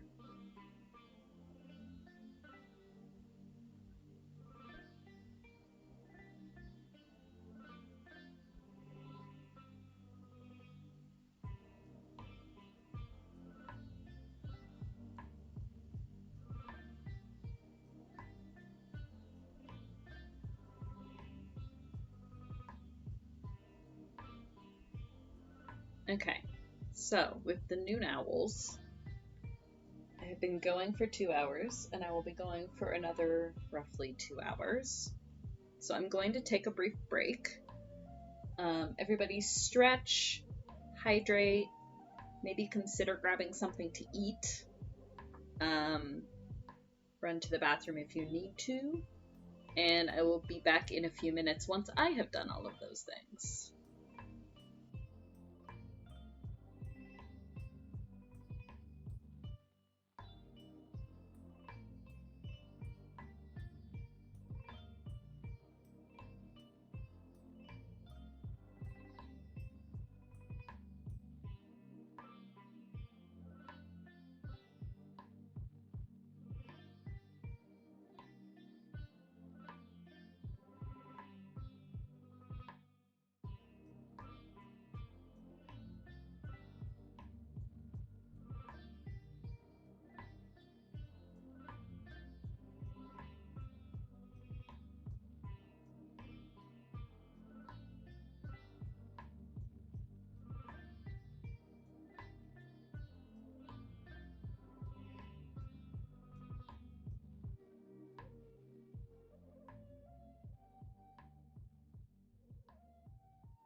sounds like we're going into another boss fight. Also, hey Kuma. I have returned with a mug of tea. But also, here, so this is what I meant. So, I did these two, and they look perfectly fine. But then I did this one, and I don't know how well you can see it on the camera, but the colors on that are just super burnt, and I don't know what happened to it. Like I said, I think I just left it under the UV light too long, and there must have been a reaction between the UV light and the nail polish, is what I suspect happened. But like, you probably can't tell, but like around the edges, it's still fine. There's like a border where the colors are normal, but then the center is like, I wonder if underneath the beads, let me see if I can unstick them a bit. Oh no, they're really stuck. That must be what happened. I wonder if the UV light like started to remelt the nail polish or something. The nail polish was definitely dry because I let it dry for like 48 hours. Oh, okay, there's a piece that came loose. Oh, that's so weird. I mean, now I know, I guess. But the pieces in it are really stuck.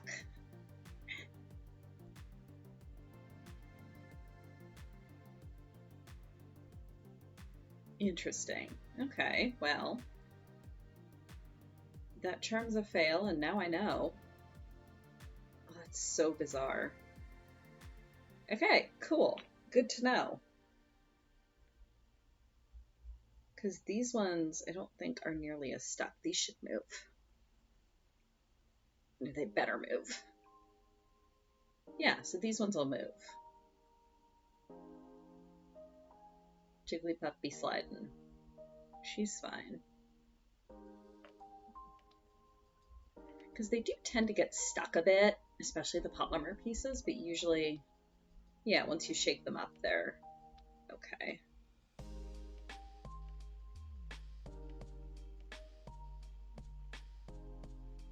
Interesting.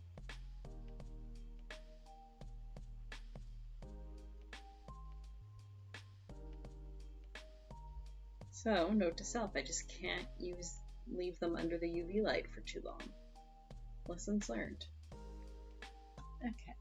Put those up there.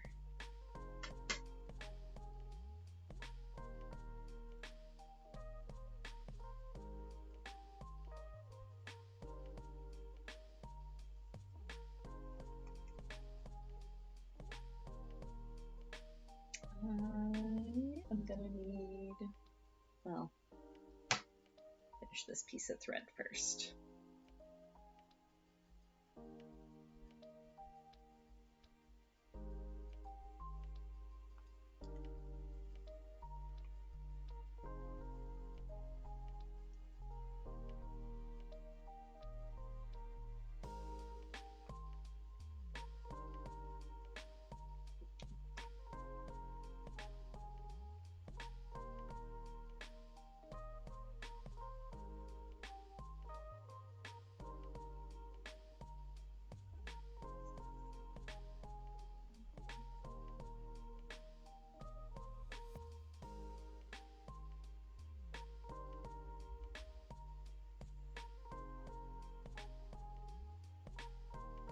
I wonder, I'm gonna flip that one over and lay it on its front. See if maybe the pieces will come a bit unstuck over time.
You can totally sketch with Piper in your lap. You should be able to do anything with a cat in your lap.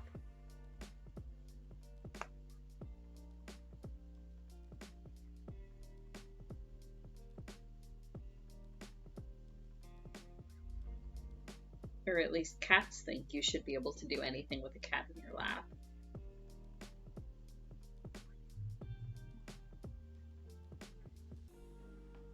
I mean, just do what I do. Just prop the iPad up on top of Piper, and if Piper doesn't like it, they can move. Just like Sasha. She gives me such annoyed looks when I start sewing on top of her, though.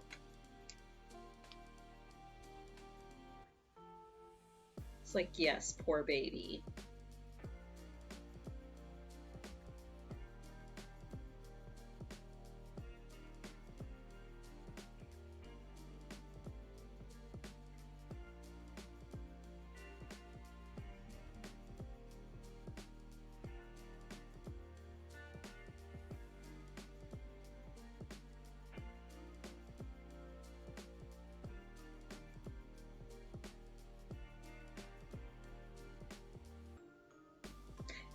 Yeah, pretty much, Dancer.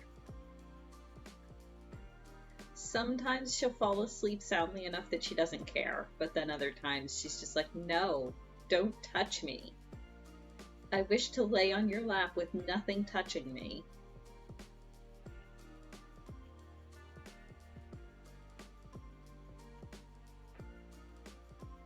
It's so funny when I'm downstairs on the couch, though.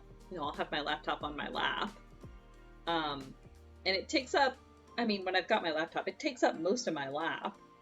And she'll come crawling in and like wiggle herself in to the like 4 inches between my stomach and the laptop, and then just kind of loaf there and force me to like slowly nudge my laptop further and further so that she has more room.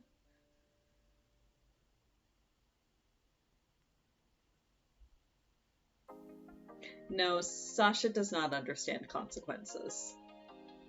Although she does seem to understand cause and effect in the weirdest way possible. I don't know if I've told this story on stream before. So Sasha gets fed, she has kibble out pretty much all the time, but she gets fed wet food every evening. And usually I'm downstairs in the living room after work, and Jade is upstairs in her bedroom. And technically Sasha's Jade's cat, so Jade is usually the one that feeds her if she's home. And Sasha has realized that she doesn't actually have to go upstairs and yell at Jade when it's dinner time. She can come over to the couch and yell at me, and then I will type something on my laptop, and then magically Jade comes downstairs and feeds her. Because, usually I'll just send a Discord message that's like, hey, your cat's screaming, or whatever. Or, hey, Sasha's hangry, or whatever. But Sasha's realized this. She has realized that me typing means that somehow magically Jade comes downstairs and feeds her. And we know that this is the connection that she's made. Because a while ago, well, like week before last, I think, Jade and I were both downstairs because we were watching something on the TV. We were sitting on both ends of the couch with Sasha sitting in between us. And it gets to be about dinner time, and Sasha turns to me and starts, gently pawing at my arm and meowing like she usually does. And I looked at her and I was like, well, Jade's right there. Go tell her, tell her it's dinner time. And Sasha just kept staring at me and pawing at my arm. And I was like, okay, but she's right there, honey.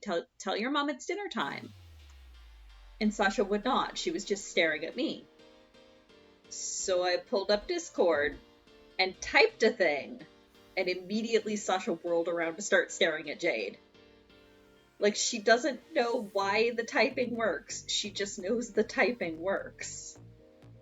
It's the weirdest and strangely smartest connection I've ever seen a cat make. Like, we're joking that this is her religious ritual. She doesn't know why it works.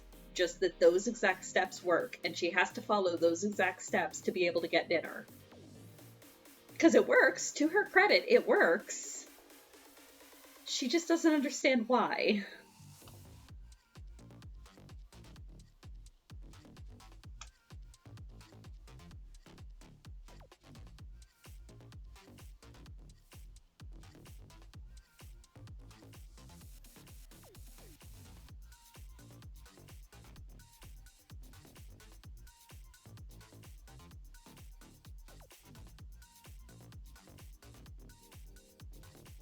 Oh no, does Theo also have a religious ritual that he performs for the sake of food? Ah, yes. Yeah, cats understand cause and effect. They just don't understand consequences.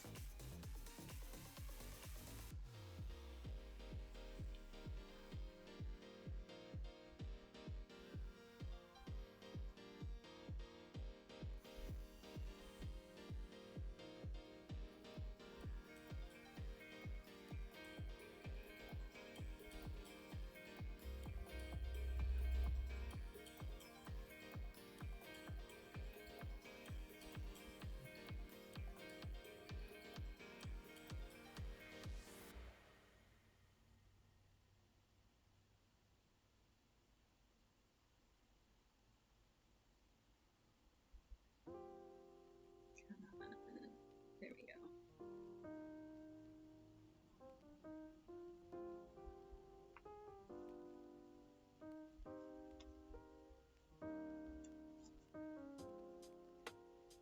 Oh, Theo.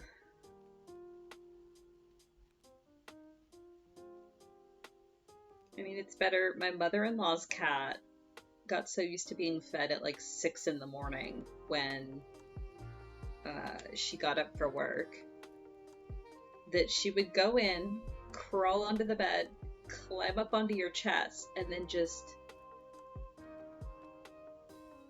right on your nose. And I experienced this myself the time that we cat sat her. 6 in the morning, basically on the dot. She would just crawl up on top of you and gently tap at your nose. Oh, you say aw, but if you didn't get up the first time, she would tap you again. If you didn't get up the second time, she would tap you again, but like very gently with her claws. Like not to scratch, but just enough of the claw that you could feel it. And she absolutely knew what she was doing. Because she knew that that would get you up. Frankly, I'm surprised she bothered being nice the first 2 times.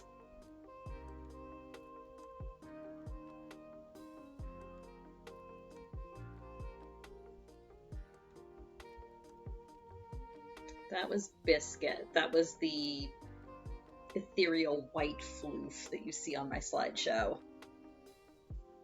Oh, I wouldn't say she had manners.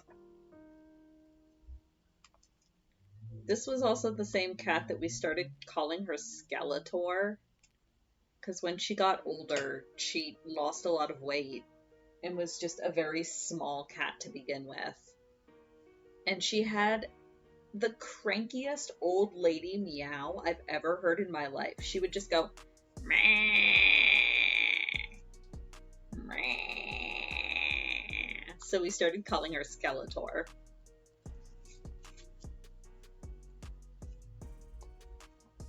But yeah, she was a sweet thing. Just very much an old lady. Very cranky old lady toward the end. Let's see, I'm gonna need more papers.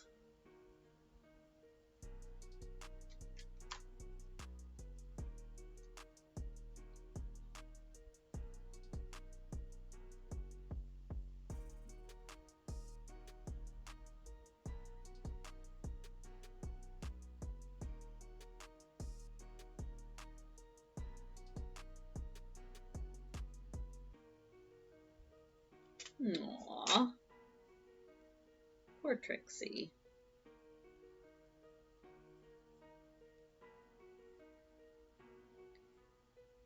I feel like if an animal reaches about 16, it's their right to be grumpy. They have seen some shit, okay?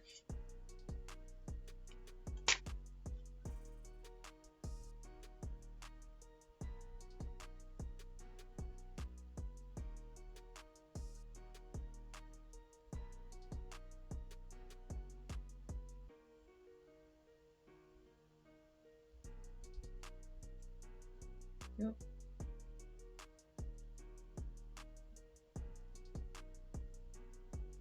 There we go. Close enough.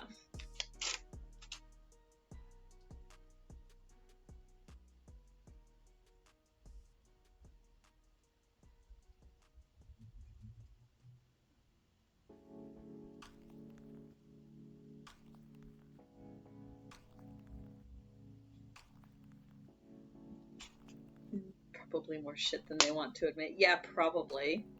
So good morning, Randus. How are you? Ooh. Feeding steak to the baby. Excellent. My big scissors are just out of reach. Hang on. Got them. Here we go. Awake, I think. I mean, yeah, that's fair.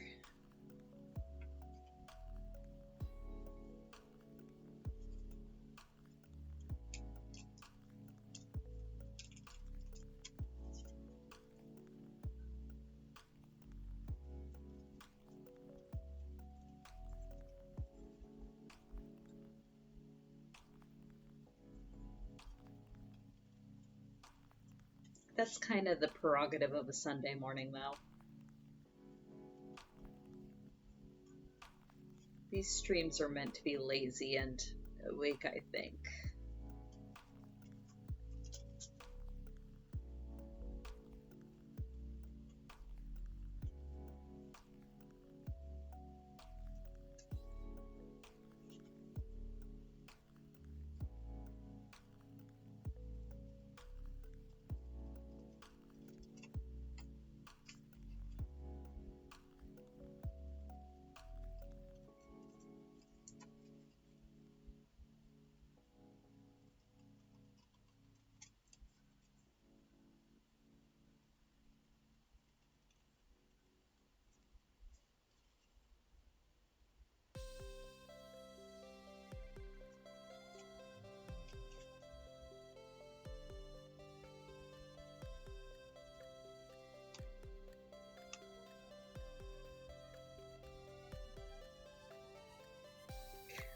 That's fair. I mean, I would argue it is no longer morning. I think we're in the same time zone. I know we're close to the same time zone. I'm pretty sure we're in the same time zone, in which case it is no longer morning.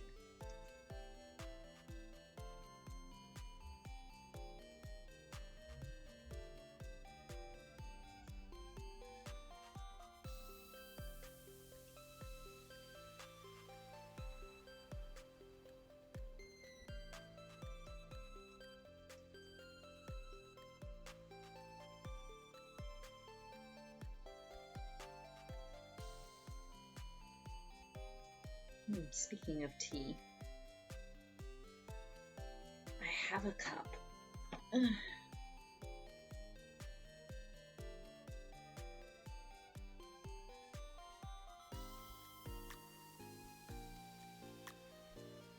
Oh, that's good tea.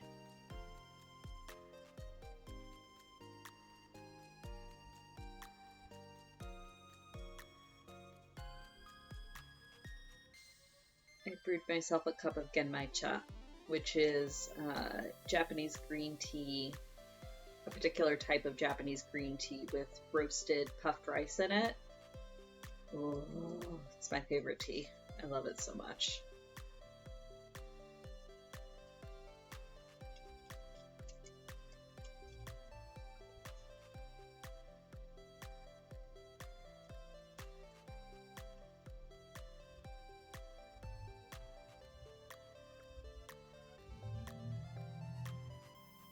Oh, nice. Are you on vacation? I kind of miss being able to go to the Great Lakes. My grandparents used to live in Griffith, Indiana, which is about 45-ish minutes from the Indiana Dunes in the south side of Lake Michigan. So we used to go to the dunes like every summer to just, swim and splash around and stuff. Kind of miss that. The water was always so freaking cold though, even in the middle of summer. 'Cause lakes. Thread.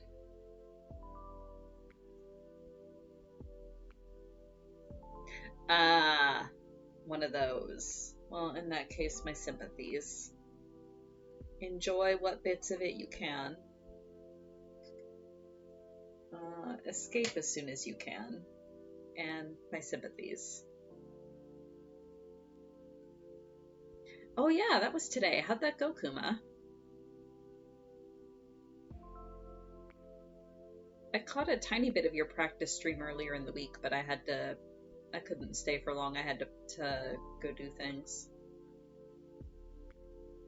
Racing games and driving games are, like, especially like the sim ones, like the more detailed ones, I find them really fascinating and I love to watch them, but I don't think I could play them myself.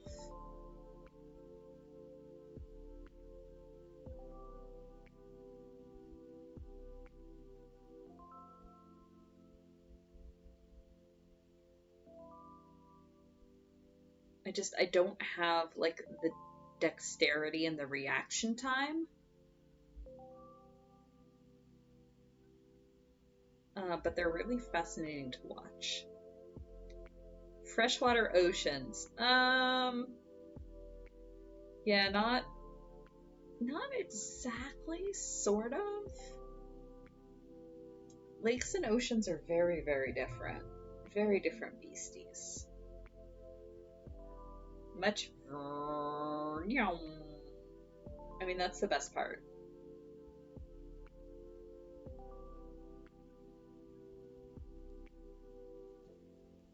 But as long as you had fun, that's the important thing.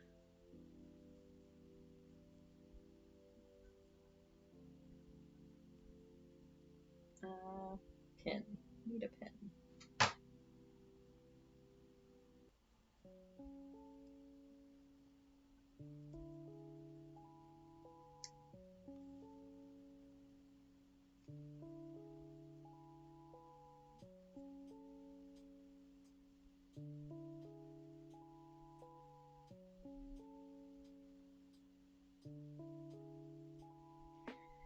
I mean, yeah, the Great Lakes are quite large.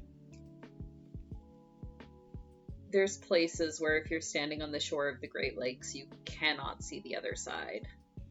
But I still wouldn't necessarily call them oceans.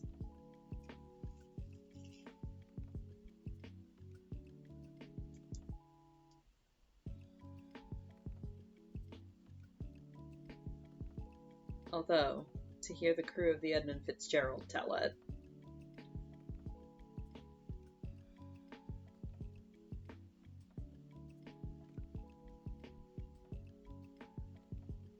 Yeah, anyone not local.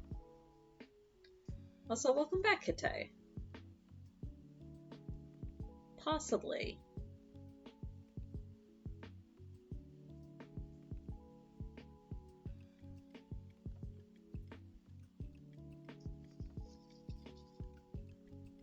I mean, what they don't know won't hurt them, Kuma. That's usually my take on it.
I mean, it is London. Little Factory could be hydrology, depending on what they're producing and how. There could be a lot of water involved.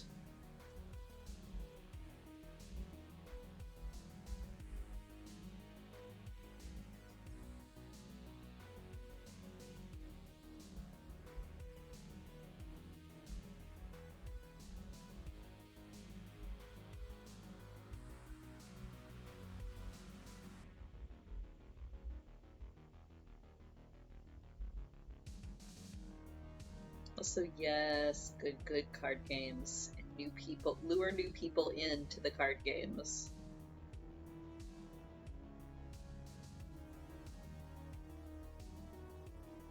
I'm sure Kuma will be happy as long as they don't have to play spades paired with me anymore.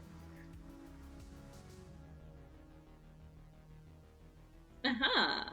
Merlin is shooing me to do my board games, which I will once I finish this. Also, ocean and seas are dake. Excellent typo. New vocabulary. I choose to interpret dake as being like some form of new slang for the word cool. Ah, fake, I suppose. Are you claiming that all is lake? Just very, very big lake?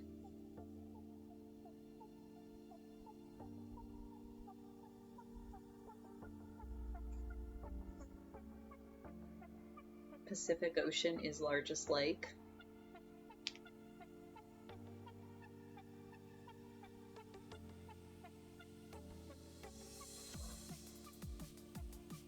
All right. Not my thread, so I don't forget, as I usually do.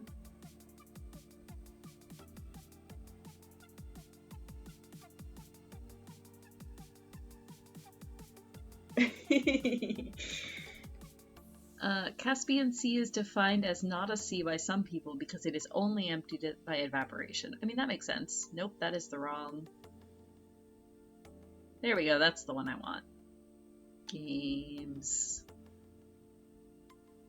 And I deliberately did not do them this morning, so I should have a decent amount once it refreshes on me.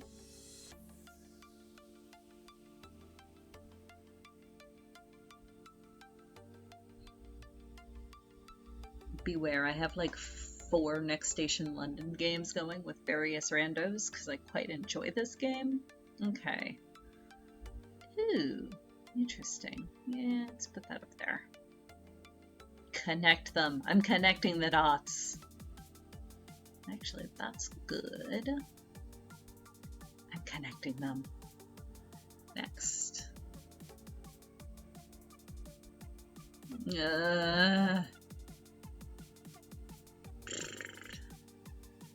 All I can hope is that one of these two people has a wizard that's going to trump out my king.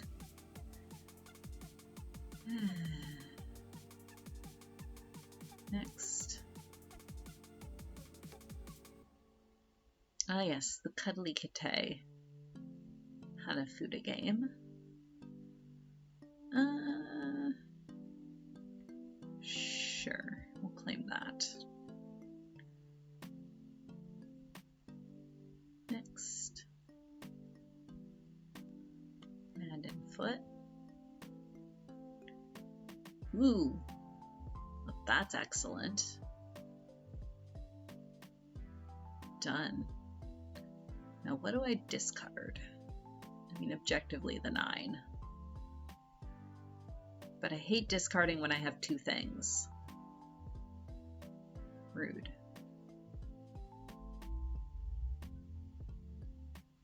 I mean, I don't know, Kite. I've seen some Hanafuda hands go pretty sideways. Like, I don't remember if it was the game I was playing with Kitsune or the one I was playing with Dobby, but I smacked my opponent with like 60-something Koban in a hand because I got a ridiculous set of brights and also the multipliers. I think I had the 4 brights, I had the sake cup, so I think I had both of the viewing yaku, and I think also a set of the ribbons plus a multiplier. It was ridiculous.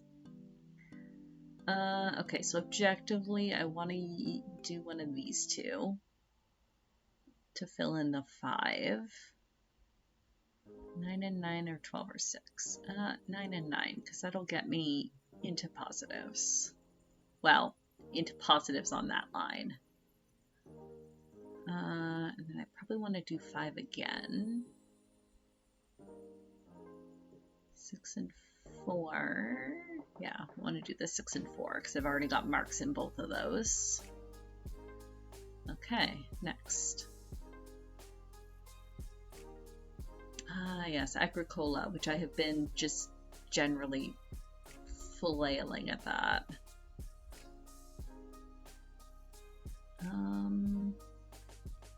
Yeah, I only sort of understand Agricola, and I can't be bothered to read the rules again, so I've just been clicking things. Okay, let's see. I need 6 food, and I have 0. I do have crops in, which is good.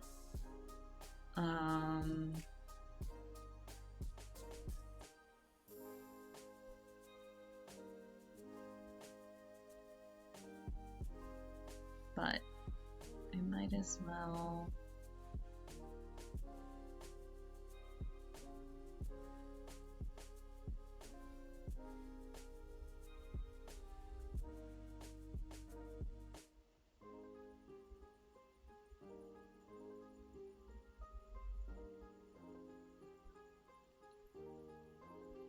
Yeah, exactly. I click buttons and then things happen. And sometimes I score points. Oh, good. Kuma has a trump. Excellent. Next.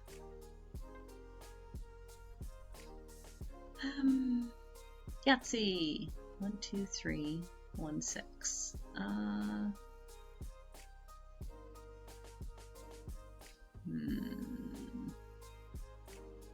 I mean, I have the 1, 2, 3. I can try for the small straight.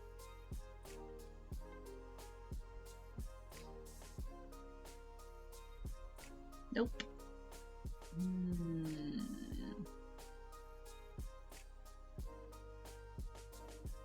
Let's just burn the 1 there. Next.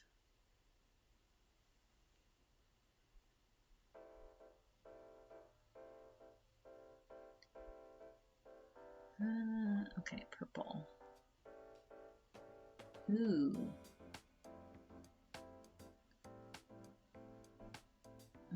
That would get me river crossing points. And new district. But that seems kind of hubrisy. Whatever. YOLO.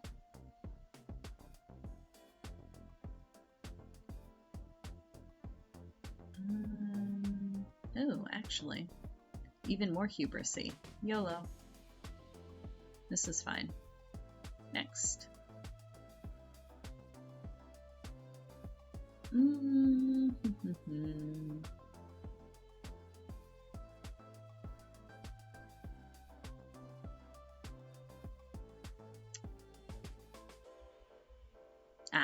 Boo. Miscalculated. Oh well. It's gonna be a 1 from me. Next.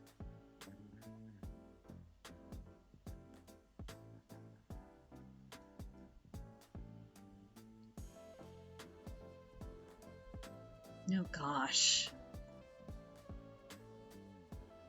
And I hate when you have like low cards in the trump suit because it's so hard to predict. You can totally win a hand with the 2 of trump. But it's not guaranteed, and it's so unpredictable whether you want to try to plan for that or not. can play that ace. Nope, stop. There we go. And then I'll just discard that. Next.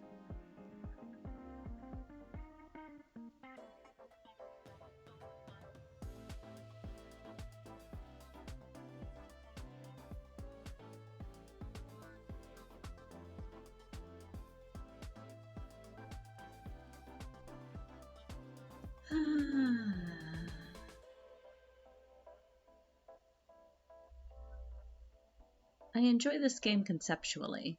I wish I had a better strategy on how to play, as I think I've mentioned before. Because I'll feel like I'm doing real good, and then I'll look at the scores. Well, it's fine.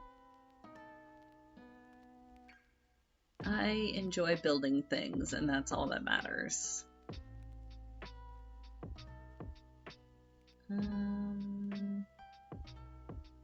I mean, I could...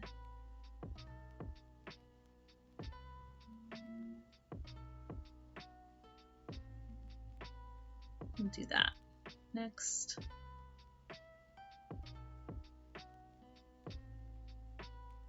Ooh, excellent. I have enough for that.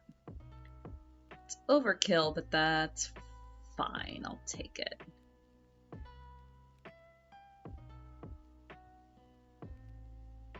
Actually, I'm gonna put that.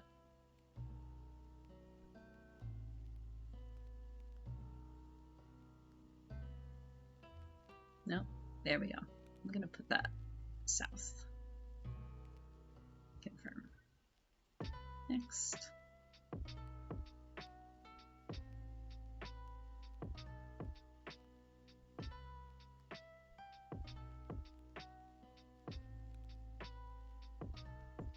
I mean, that's fair, Merlin. The games are fun. I enjoy trying new ones because occasionally I find... yeah, I do still have a wizard.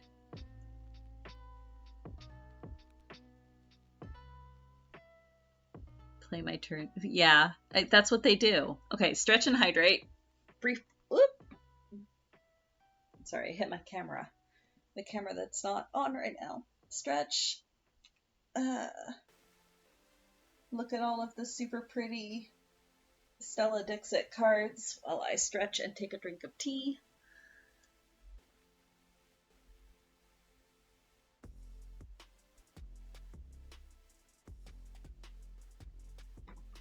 Yep, Kitte's adding on to the pile at the end. It's all good. Okay.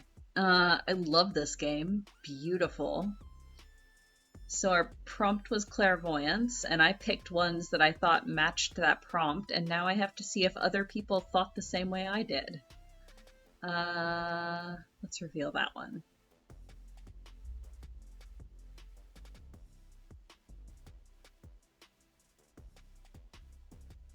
Yay! Chicken Ace and I are on the same page. Excellent. Next.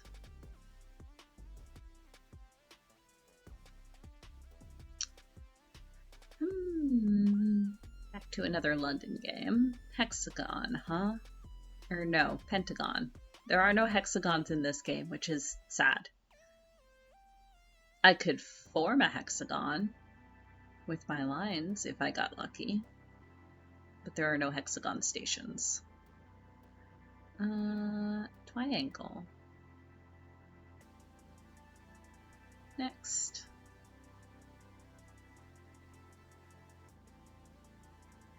Well, that's an easy decision.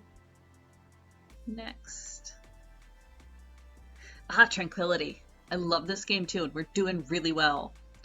I had a move, and I think either Kitte or Dobby took it, so now I do not have a move. It's okay. I'm just double checking here. Yeah, I do not have a move. That's okay. So I will discard 2. Nope, none of those help. next. Carcassonne. Do I have any? I do not have any cities in progress, I don't think. Let us just casually cap that city. And I'll put a meeple there. Next.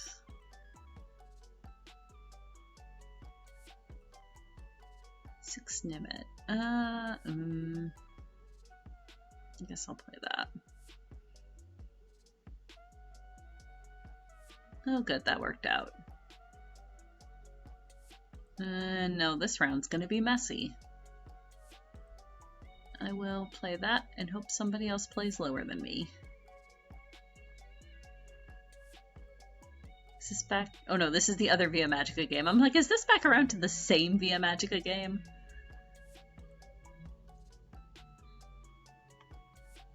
Yeah, Tranquility is, I enjoy it because it's a cooperative against the RNG sort of thing.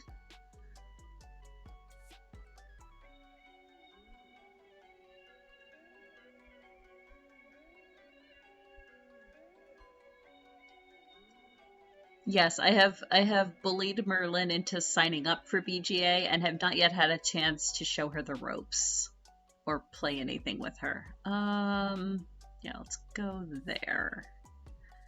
Next.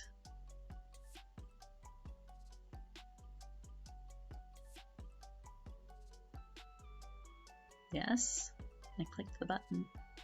There we go. Ooh, Castles of Burgundy. One I'm sometimes actually good at. What have I got? A 5 and a 4.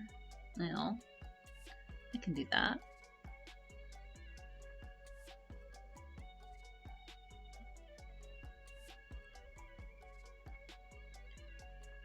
And then... yeah, we'll take that.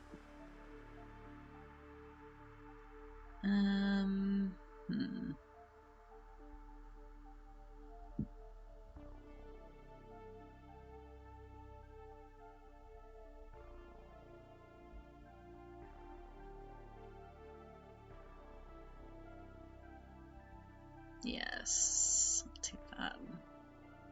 Confirm. Next. We're getting there.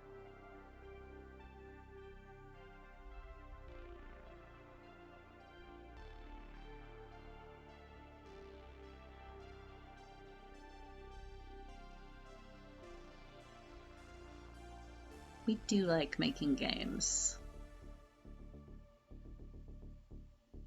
Ooh. Yay, wild card. Oh, actually, we've filled all our contracts. I just need to go out.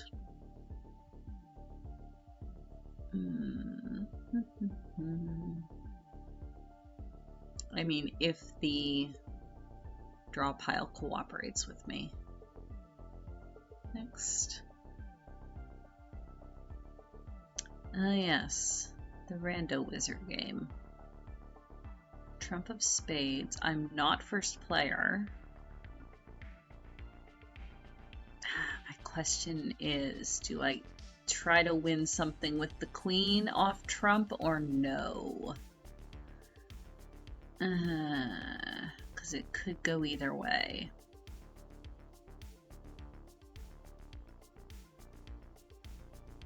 With 4 players and 4 cards each, I have another club.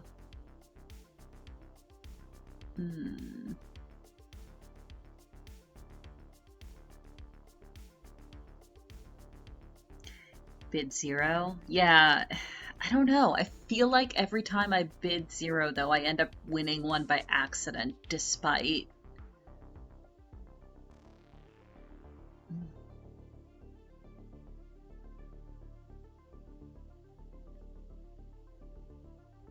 Yeah, I'm gonna go with 1. Just because I feel like every time I talk myself into underbidding, I end up regretting it. But it's very rare that I end up overbidding. I have no cards. It would be useful if I remembered what my third year cards are. It doesn't... Oh, it does tell me. Excellent. Okay, so I'm gonna need grass and I'm gonna need air. Cool. So I can just transmute both of those. That's fine. Next.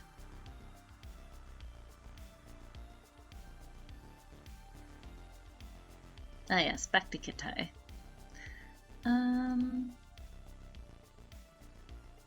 I mean, this sure is a hand. Just take that. Next. See how long Kitai can keep me playing in the background. Next. That's it. I've caught up. Kitai was not fast enough.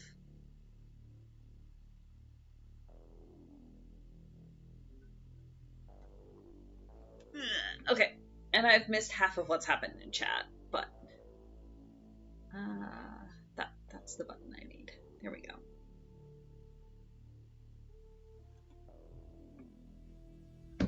Oh, thread.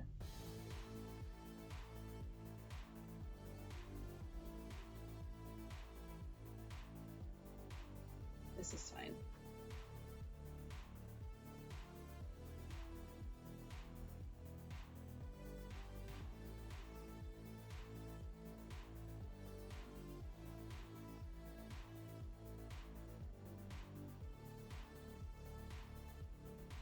Ta-da!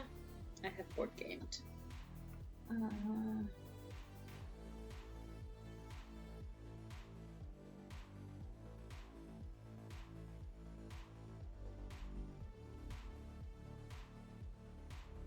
That's back.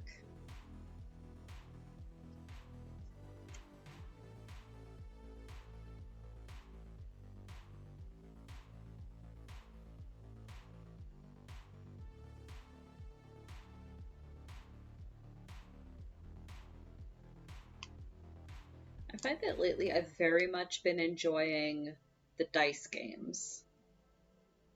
Like, I really like all of the various iterations of Can't Stop.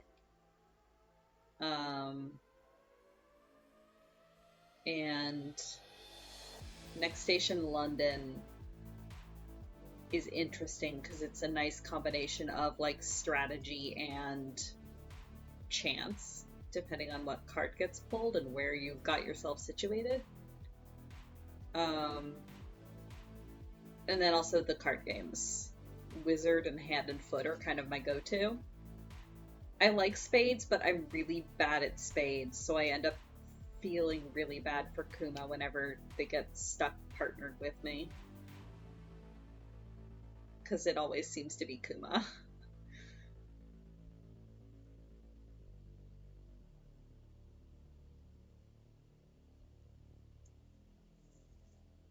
Yeah, that's fair, Dancer.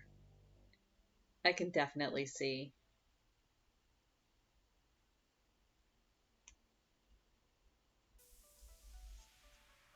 I can think of at least 2 separate games of spades where you got stuck partnered with me, and I had us going down in flames.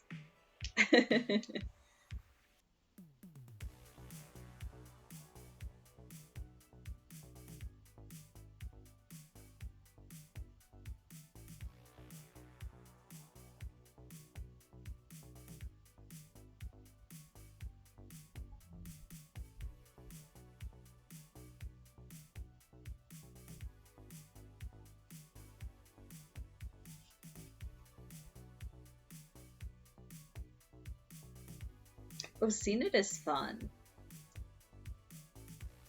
When I was younger, we had the Disney version of it that I used to play with my siblings. That's a fun one.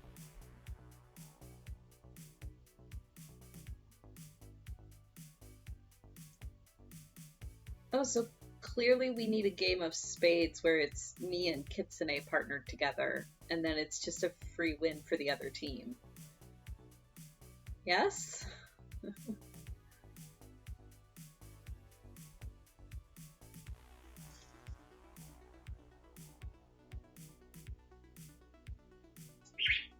Oh. Goodness, it is 1 o'clock already.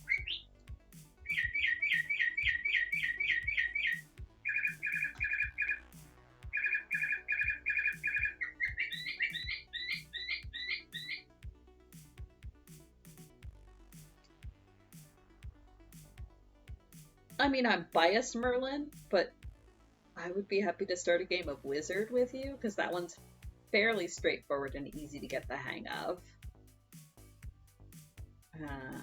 Oops. I want that through the other cloth layers. There we go.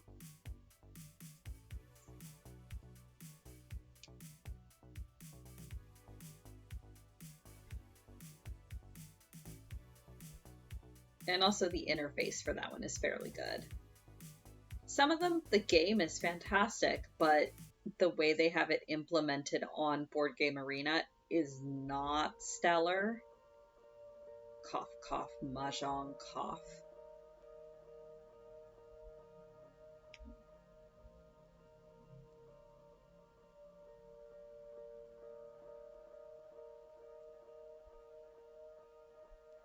Verb has been called in chat. I mean, that tends to happen fairly frequently on my streams. Almost once an hour, you might say.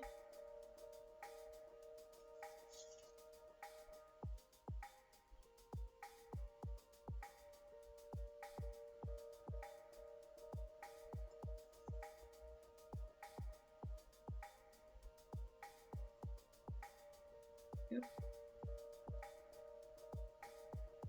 What in the world?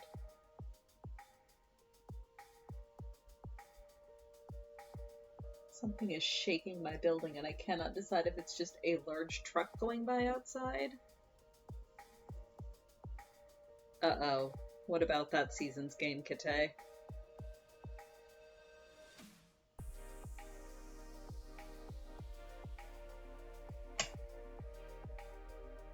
What have I done?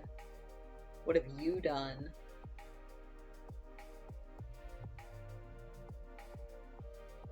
Seasons is another one of those where I'll feel like I'm doing really, really well, and then I'll look over at the scores and just be like, oh.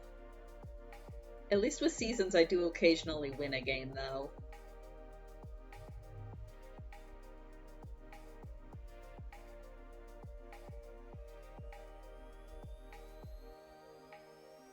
Oh no. Oh, Kite, no. I mean, as long as you're not forcing the rest of us to draw more cards, too. You are, aren't you?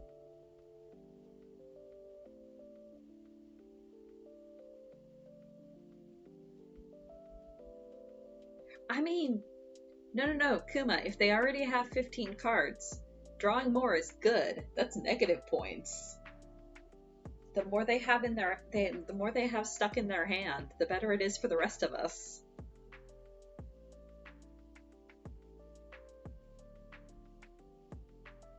I love my bird clock. It's ridiculous and I love it. Thank you, Jade's mother, for letting me have it.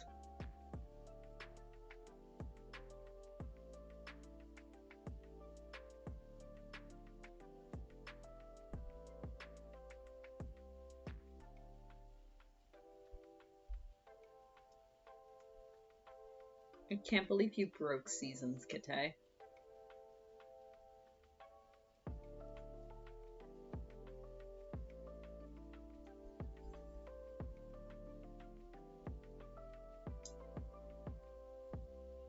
Did you have any of the expansions turned on? Because I feel like you stumbled across a card combination that was not supposed to be able to combo like this.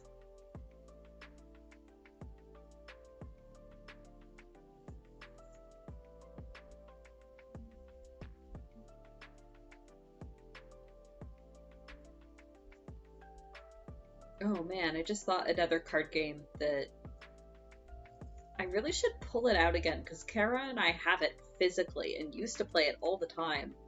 Is Ascension, which is a deck builder. It's really fun. I think there's an online version of it, but I haven't looked to see how good it is. And it's not on BGA. But it's really good. I like drafting and deck building games a lot.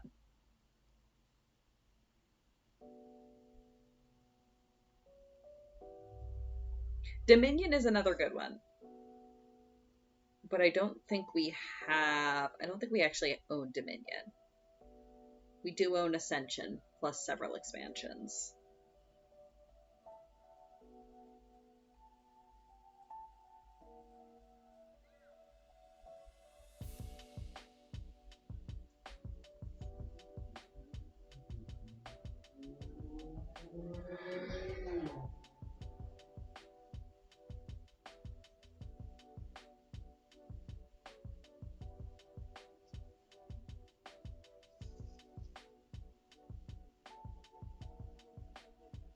Is it on there?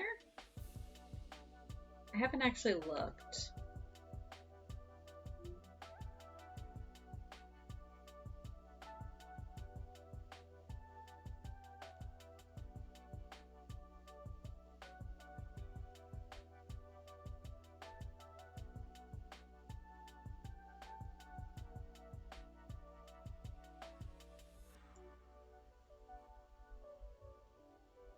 Ah, okay.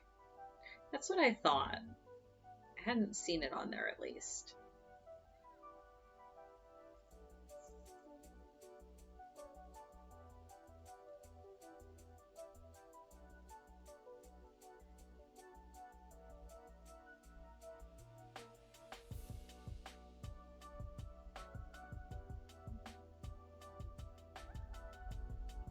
Oh, Kite. I had a curiosity question earlier, but I think you had stepped away. Is there a way to tell what Hopebot's most frequently used command is? I'm just curious.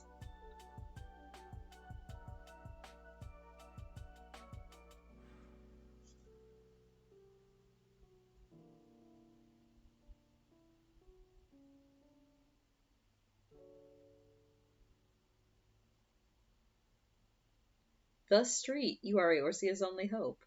Ah, okay. No worries. I just wondered if you had them set up. My guess would be it's either cat or only hope. Or party.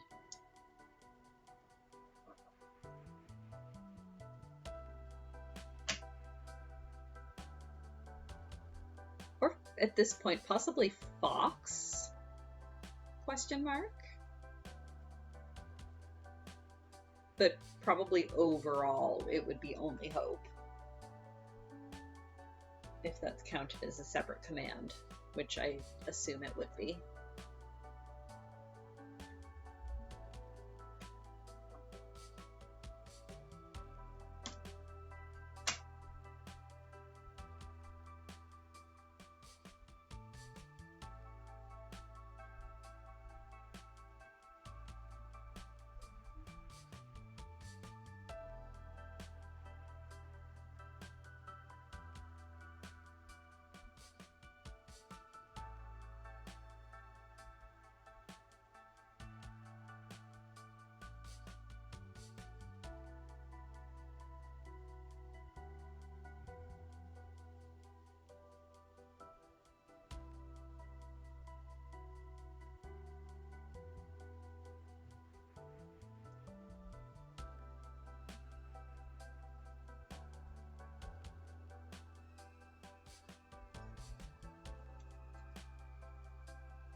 Gee, can you tell I've borrowed one of Kara's mugs?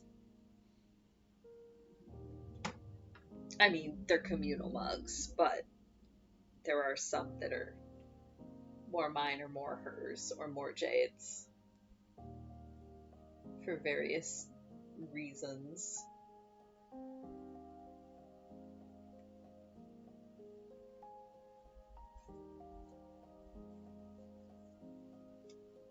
But that mug is nice and big, and I wanted a lot of tea, so it's the first big one I grabbed. Cat hair.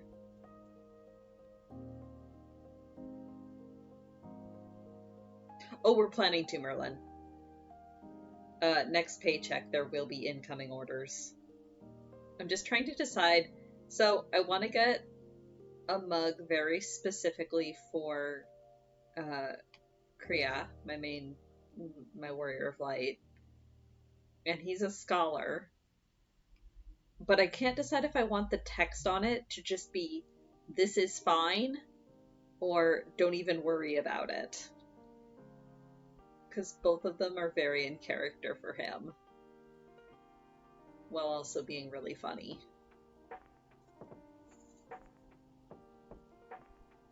Also, the rest of you, if you didn't know, Merlin just put up her listing for, she's got mugs with the FF14 job symbols on them and customizable text, and they look fantastic.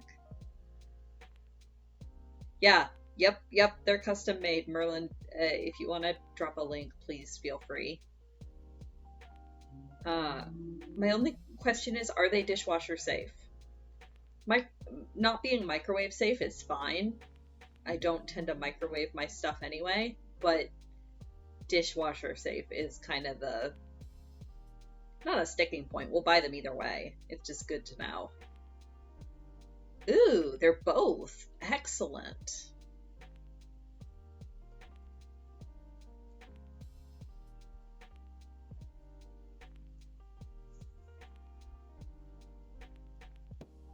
Not gonna lie, I'm also really tempted to get a dancer mug that just says "Jingle Jingle Jingle Jingle Bitch," because that's just me playing dancer all the time.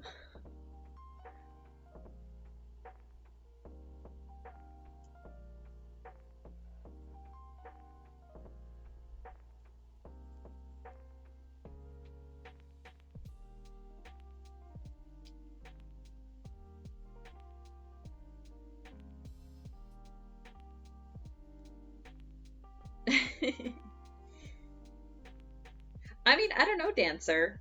If you want to make your life's philosophy "Jingle Jingle Bitch," go for it. It seems like a great life's motto.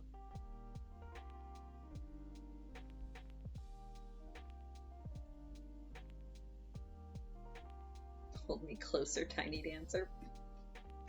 Amazing.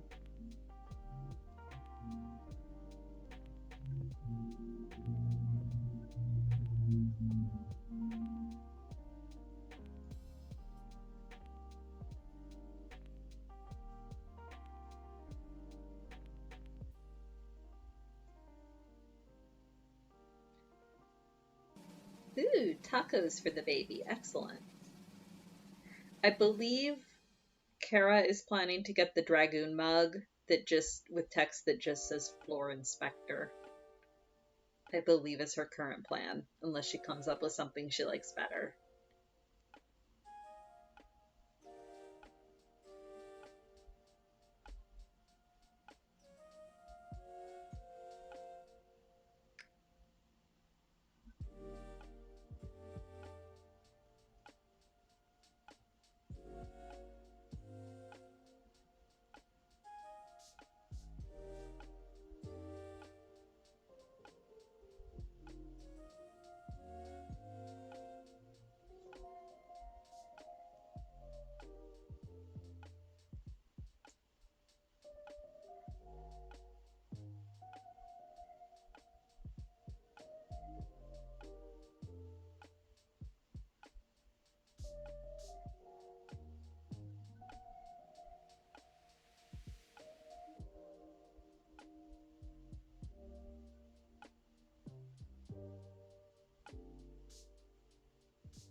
Ooh, nice.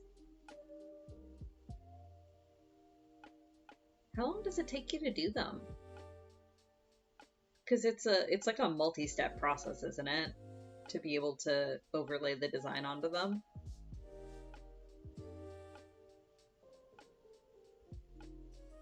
Can you batch them, or are you kind of forced to do them one at a time? I'm just curious.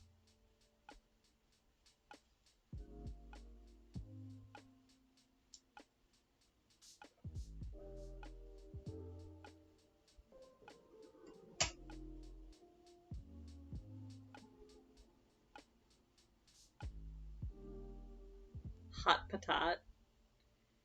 That'll be the Black Mage mug, I'm sure. Hot patat. That's actually hilarious. I'm gonna suggest that to her.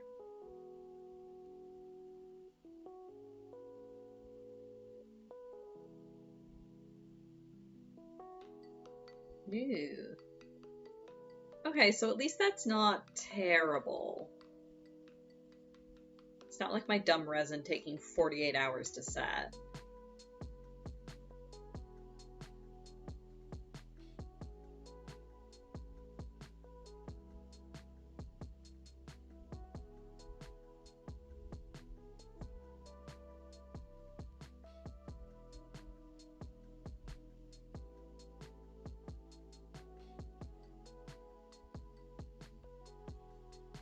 Oh my gosh, yes, accurate, Randus. My favorite moment ever watching her play was the final MSQ dungeon of Shadowbringers. Why can I not remember it? The one where you're going through Emmett's vision of Amarat,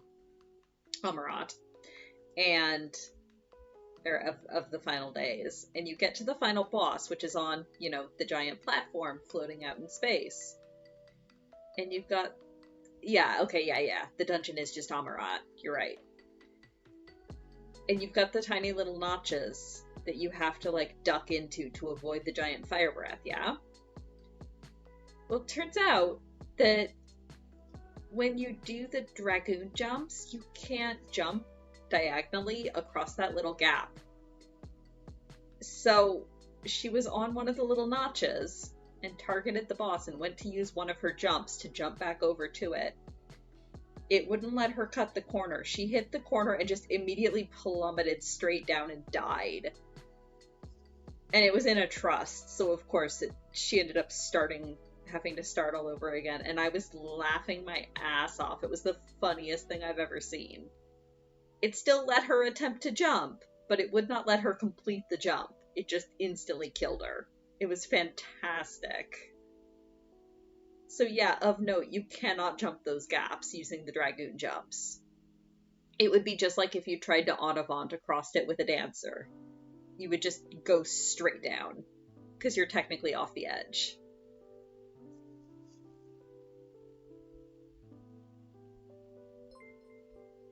Oh, hello, Castle Crypts. Thank you for the follow. Much appreciated.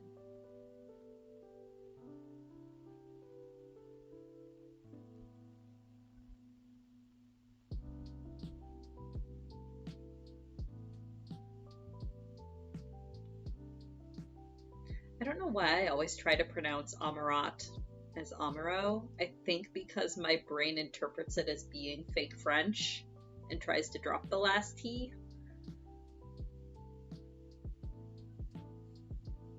Yep, I can see that happening for sure. Anytime you're technically off the edge, you're off the edge. It doesn't matter if you could totally land on the other side, the game won't let you.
Ooh, I timed that well.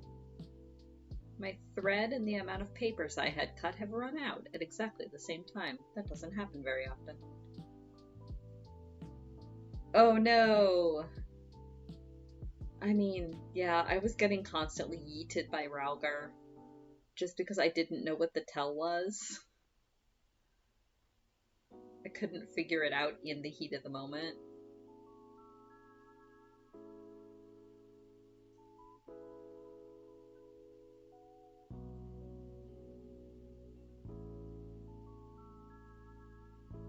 Oh, yep. Yeah, that's totally a thing to answer. Although, one of my favorite pastimes when I was playing was to figure out how to glitch my way up the rock walls that you technically weren't supposed to be able to get up. You know, find like the two pixels of space where Noctis's foot can technically land for a second.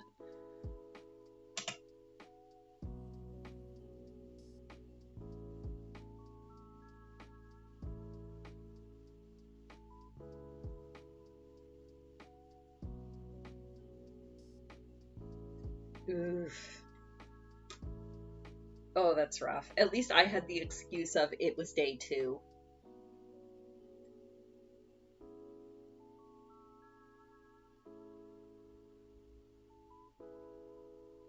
Oh, yeah, that's rough, Merlin.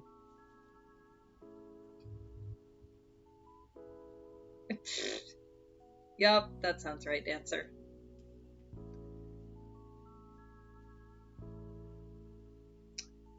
Goodness, that's a long cat hair. That must have been a tail hair. Sasha.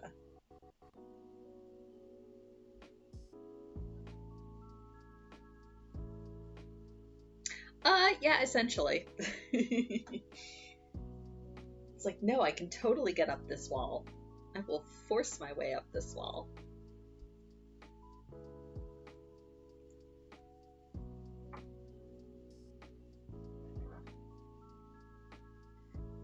Ooh, now that we have a PS4 Pro, I bet I could actually run 15 without making it sound like my PS4 is about to take off and hover.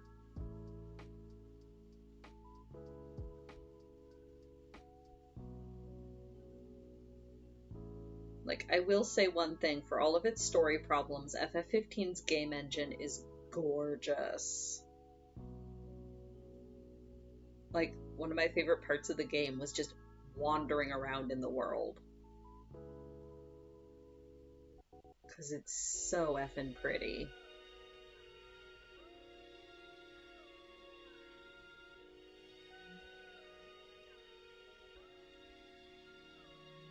Yeah, that's what we had, Randus. We had a Gen 1 PS4 that finally kind of bit the dust, and we were like, alright, time to upgrade. And now the Pro is so quiet, we don't know what to do anymore.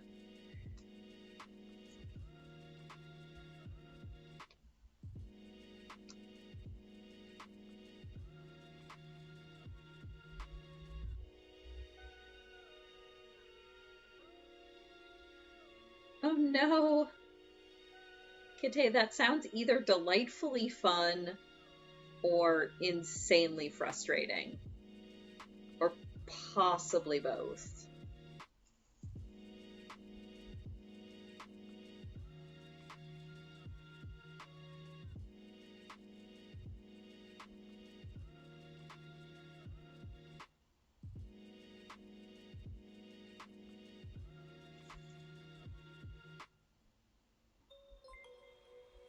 Oh, thank you for the follow, Billy Ravens. Much appreciated.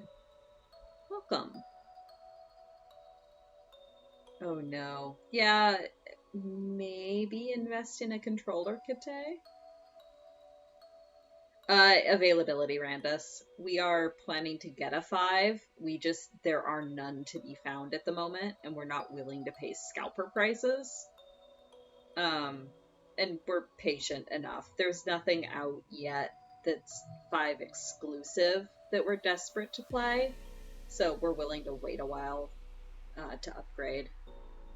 Yeah, no, we looked for one, kind of briefly, but there are just none to be had around here. So hopefully by the time they're more widely available, maybe the cost will have gone down a bit too.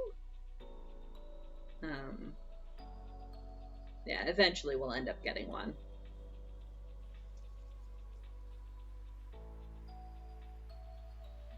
Because we're very much mainly console gamers in this house.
Ah, come on, thread.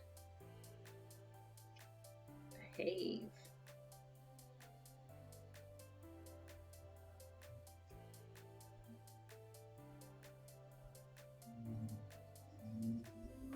I have some that I play on PC.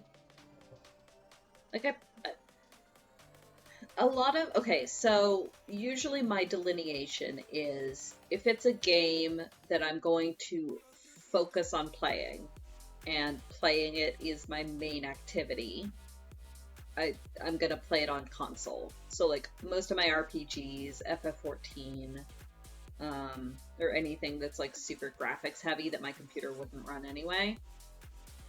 But if it's something that like I'm gonna play like more casually while I'm multitasking or while I've got something on the TV, then I'll usually see if I can get it on PC. So like Stardew Valley, Core Keeper, Abaco, all of the like more chill games I have on PC. Because I usually play them while I'm multitasking or while I'm doing something else.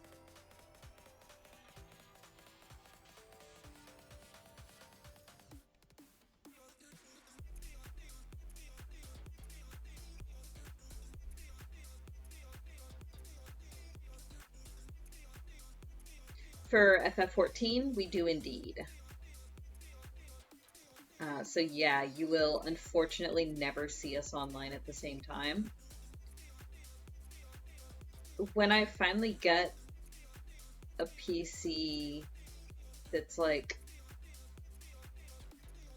more gamey, I might try FF14 on the PC. The only problem is like I've invested so much time onto my mains on Kara's account.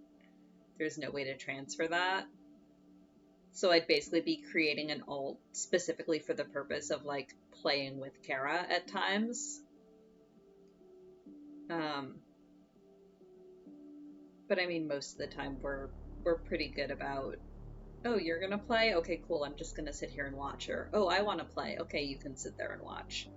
We're usually not in the mood to play at the same time. And whenever new content drops, we tend to alternate who gets to play first. So like when Shadowbringers came out, I wasn't caught up. I was still like tootling my way through Stormblood. So she got to play all of the Shadowbringers stuff first. And obviously I was watching her. It wasn't like I don't care about spoilers. So I was watching her play it. But then by the time Endwalker came out, my big goal is I really pushed so that I would be caught up And so then I got to play the Endwalker stuff first. So it works out. For like patches and stuff, it kind of depends on... She usually gets to play them first just because Tuesday is one of her set days off. So usually when the patch drops, she has the next day off anyway. And she'll play through it while I'm at work. And then by the time I get home, I'll get to play through it. So it works out pretty well.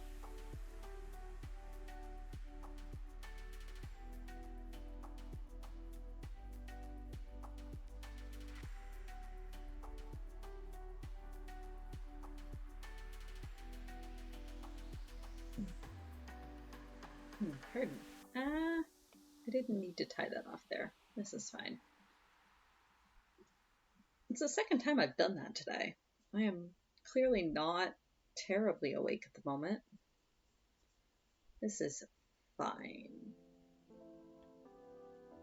I'll be going for about another half an hour as usual.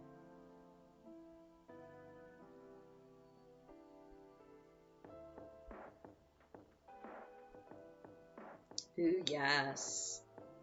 Get her them raids.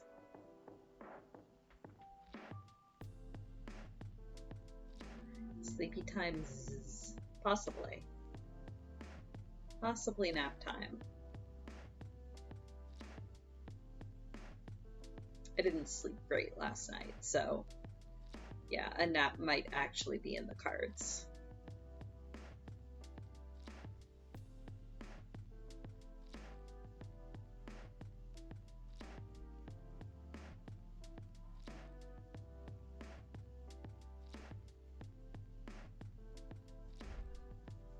Right? Afternoon naps are fantastic.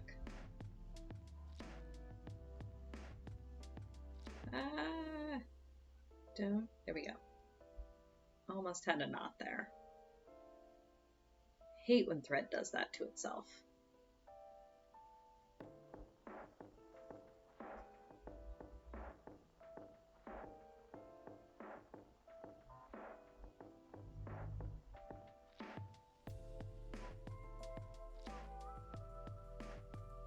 Oh yeah, isn't there a party at Cho's going on this weekend? Or fairly close to this weekend, eh? I'm so jealous of all the people that get to go. Maybe someday. I would love to go out and visit the West Coast again. We just do not have the funds right now. Yeah, I think it is this weekend, because I think they planned it for the 4th of July weekend. Someday I'll be able to get out there and see all those nerds. My only regret is that, so Kara and I were out there for our honeymoon in 2019. We spent a week on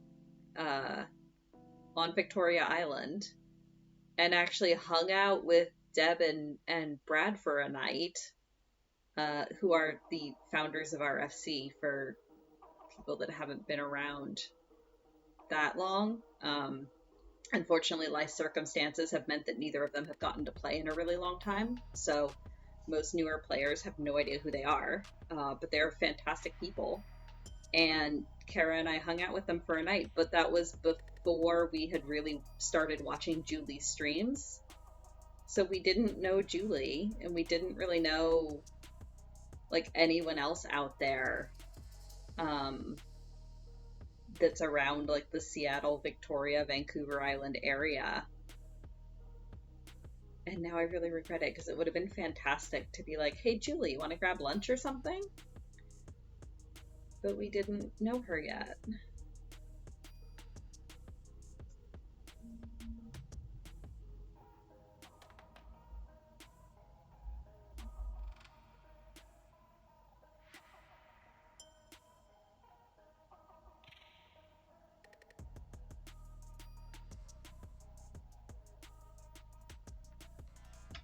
The Victoria is beautiful. It's a beautiful city.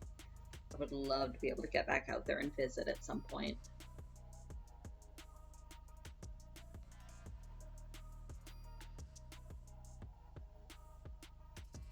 Oh, and I remember the weather was gorgeous. So we were out there the last week of June.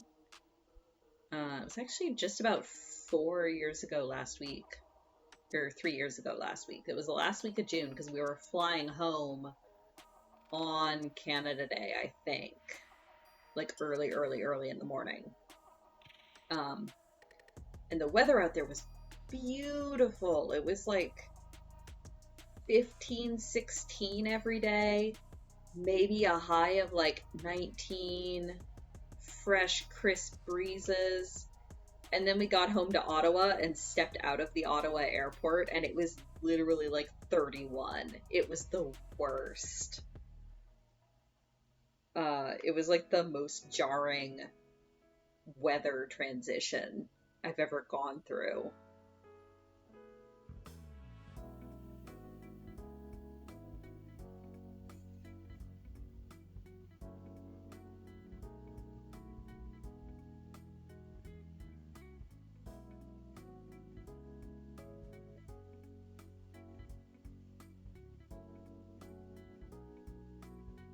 That was also the time. Have I ever told y'all that Kara sprained her ankle on our honeymoon?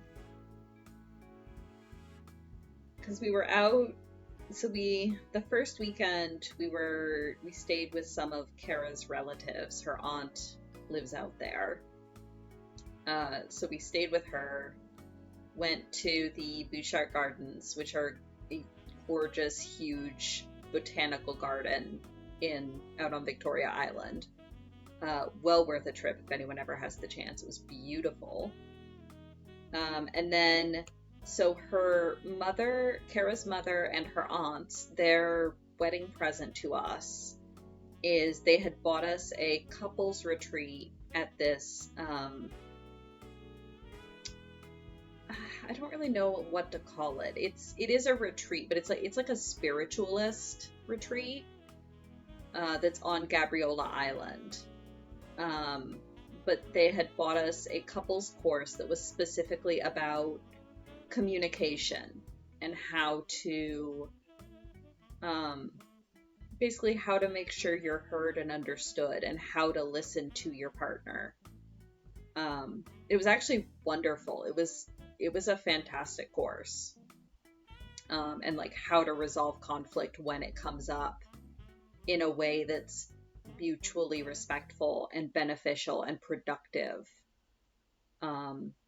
instead of, letting your anger get the better of you and just devolving into screaming. And it was actually a wonderful course. It was fantastic. So we were there for most of the week, taking this course. And also it was run by a pair of lesbians. Well, okay, I don't actually know their orientation, but it was two women in a dedicated relationship that had been married for like 20 something years, that were super nice and fantastic. So we were on Gabriola Island for most of the week, finished the course, and then on like Friday we were meant to take the ferry back over to Victoria Island.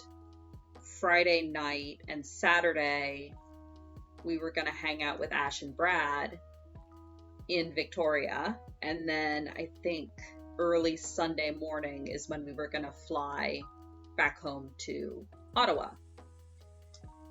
So Thursday we had finished up the course, but we were still hanging out at the retreat, like staying in the cabins for an extra night or two. And Kara's aunt came out to kind of hang out with us and basically sightsee. We went on a hike because like Gabriola Island is fairly undeveloped and like has some gorgeous walking and hiking trails and stuff. So we went on a hike through the woods, and then went down to the waterfront because there's an area that's called the Galleries where it's all sandstone cliffs, and over time the water has eroded, like it's eroded the sandstone out, so it's like a horse or like a C shape or a crescent shape, so you can kind of walk down through and make your way through these like gorgeous natural sandstone formations. And so we're out like on this point out in the ocean, essentially. Hi, Castle Crips. Crips, welcome. Um, and Kara frickin' trips and sprains her ankle, and we're essentially in the middle of nowhere. So, I mean, luckily, thank God she didn't fall in the ocean, which would have been very, very bad. She managed to keep herself on dry land. But between me and her aunt, she had to kind of lean on us and hobble her way back to an area that kind of had road access. And then her aunt went running back to get the car. So yeah, she sprained her ankle really, really bad. And at least it was the last night of our honeymoon. But the next day we showed up at the ferry terminal where we were supposed to meet Ash and Brad. And Kara just hobbles out of the car and holds her arms out and goes, Ash, I need healing. Because Ash was usually playing White Mage for us at the time. And Ash is just like, oh no, what did you do? But it was fine because we just hung out and watched movies at their house and Kara didn't have to walk anywhere. And then the next day, to fly home, we got to the airport and Kara goes hobbling up to the check-in desk at the gate. And she's like, I sprained my ankle. Can I get priority boarding? And of course the gate attendant was like, oh, of course, sweetheart. Like, don't worry about it. You can go on first. Get yourself all situated. So it was great. It was fine. And then when she got home, she went to the clinic just to get x-rayed and make sure it wasn't broken or anything. And luckily it wasn't. It wasn't broken. It was just a bad sprain. But she is never in her life going to live down the fact that she sprained her ankle on our honeymoon. Oh. I mean, these are the stories that you tell for years, right? It was fine. It turned out fine. I'm just really, really happy she didn't go into the water. Because that would have been really, really bad. She probably would have been fine. We were within range of shore, but it still would not have been good. Let's see, I can snip this one out. So yeah, anytime anyone wants to tease Kara about anything.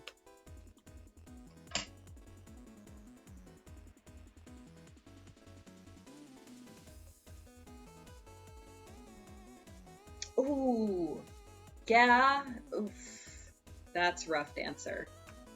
I can definitely imagine that. We think that might be what she did too. Some sort of a ligament or a tendon damage, because it swelled up really, really badly and was like black and blue. But according to the x-ray, there was no bone damage, so we think she might have torn a ligament or something. Because she could not put weight on it for quite a while afterward. Yeah, stairs are rough.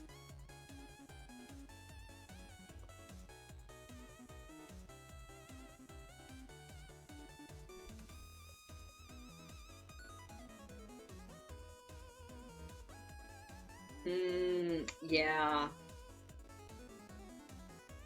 Yeah, that sort of thing you always want to try to get checked out as soon as you can. Better safe than sorry, especially when it's a joint like the ankle. Humans are so poorly designed.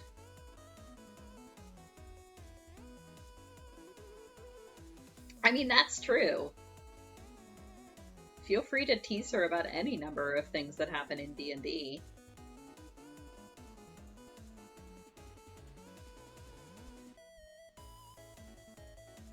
Although I don't think Bran's living down the rope bridge anytime soon.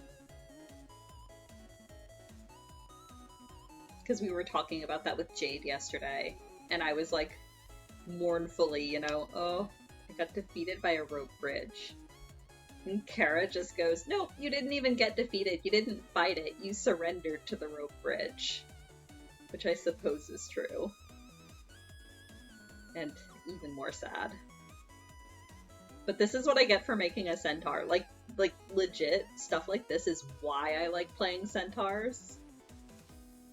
just the kind of world building and like practicalities of living as that race that most players or most people wouldn't bother to think about.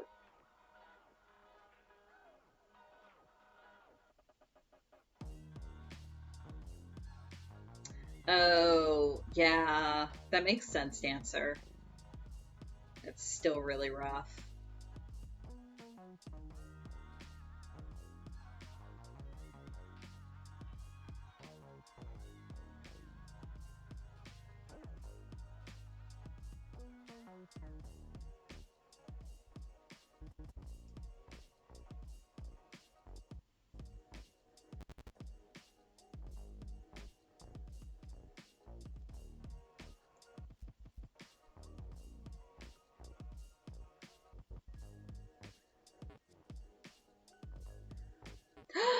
Someone drew Gareth? Amazing. I can't wait to see it. I love Burby. He's so good. He's such a good boy.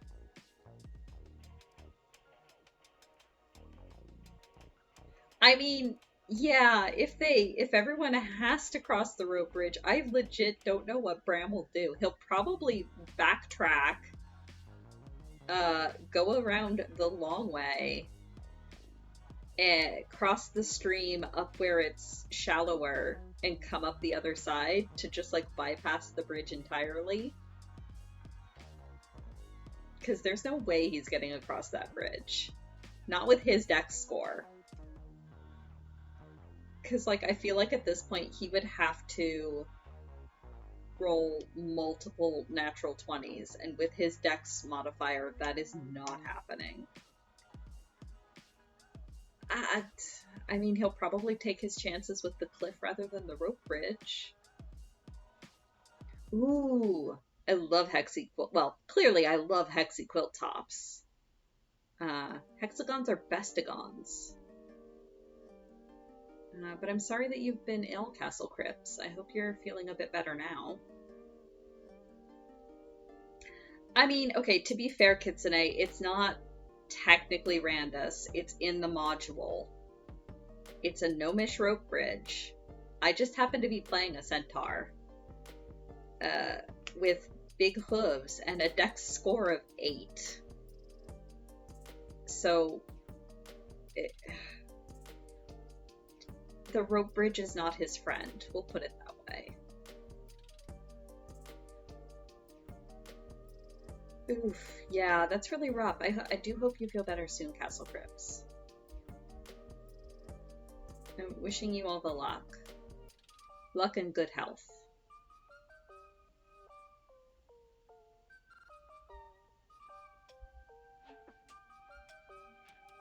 Yeah, I love hexaquilt tops. They take forever, but I find hand sewing to be really, really relaxing and meditative. Clearly, since I am doing so much of it. Also, there's just something extremely aesthetically pleasing about hexagons to me. I really, really like the way that they tessellate, I guess?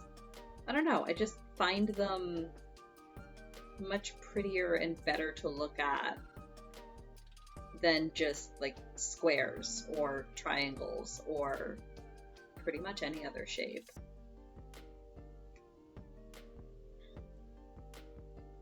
Is it like an English paper piecing project that you're working on, or is it like more free-handed hexies? Right? Maybe I was a bee in a past life. Hexagons are just so pleasing. Yeah, excellent. English paper piecing is not nearly appreciated enough, I find. It's like, it's weird. Quilting, so many people quilt, but English paper piecing seems to be like almost unknown. Probably because it is, you know, hand sewing. And takes so much more manual labor, but I don't know. I really enjoy it, and I find the intricacies of it I actually have all of the, well, not all of, but I have the papers and the directions to start a uh, Millefior quilt, which is like a ridiculous star mandala quilt, um, which I'll probably start work on once I finish this one. But this particular one that I'm working on is a wedding present, belated wedding present for my brother and sister-in-law, which is why I've been working on this one first. Um,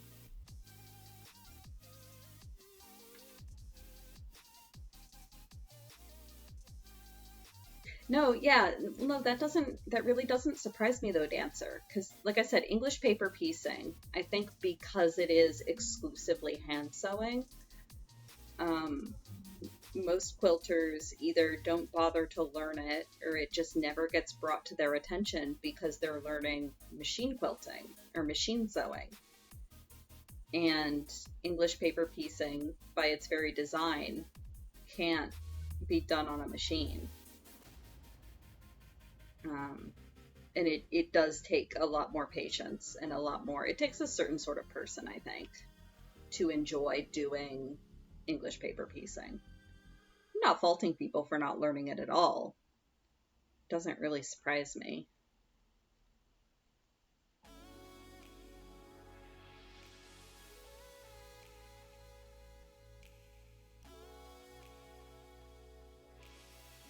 Yeah, like I said, I have the pieces and I have the templates. I haven't started planning it at all yet. What I'll probably do is I'll probably pick a color palette for it and then just go from there. But I don't tend to plan my quilts very much. At most, I'll plan them like a block at a time. I tend to do a lot of scrap quilting. Um, so we'll see how that goes. But yeah, it's so pretty. Every time I see a picture of one, um, let me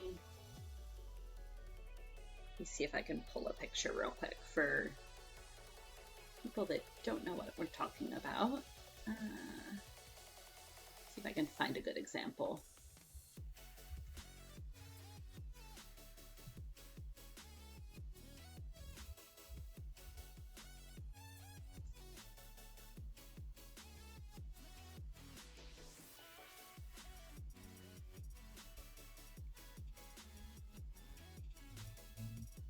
Oh, there we go.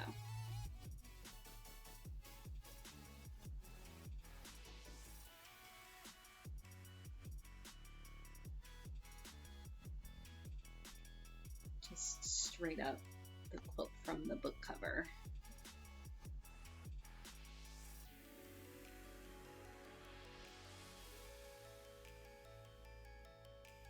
La Passaglia is the specific one that I'm looking at. There's a couple different designs that this one designer lays out. Um, the La Passaglia is the very specific pattern that I've got. Positive.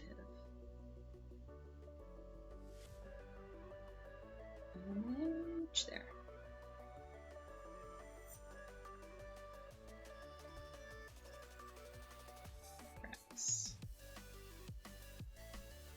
Be like a chair, back upright, weight firmly over your legs, well padded, comfy for a cat. Yeah, that's great advice. Where'd that picture go? There. So this is the book cover. That is very big. But yeah, that's the kind of quilt pattern that it is. It's extremely intricate, extremely tiny pieces. All of that hand pieced and paper pieced the same way that I'm doing it here. So typically you would do it in rounds. You would start with one of those middle 5-point stars and kind of work your way out, and do it in circular blocks, and then at the end piece all the big chunks together. So yeah, kind of insane, but something I'm looking forward to trying at some point.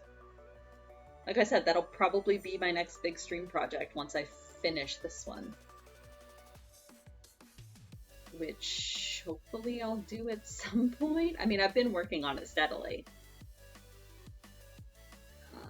I should actually take stock of like how many blocks I have and how many I need to do instead of just blindly working on more. I did order more fabric, so I have bigger pieces that I'll be able to use for the outer rings of the star, or the stars. It just hasn't arrived yet. Oh, conveniently, I'm out of thread.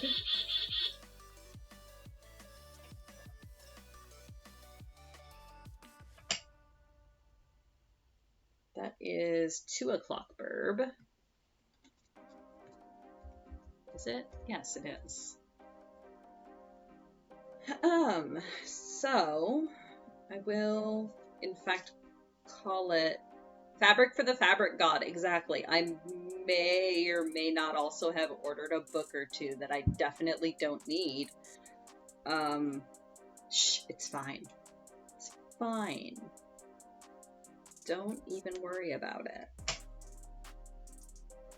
But yeah, that'll about do it for stream today. I'm planning to be back on Tuesday night.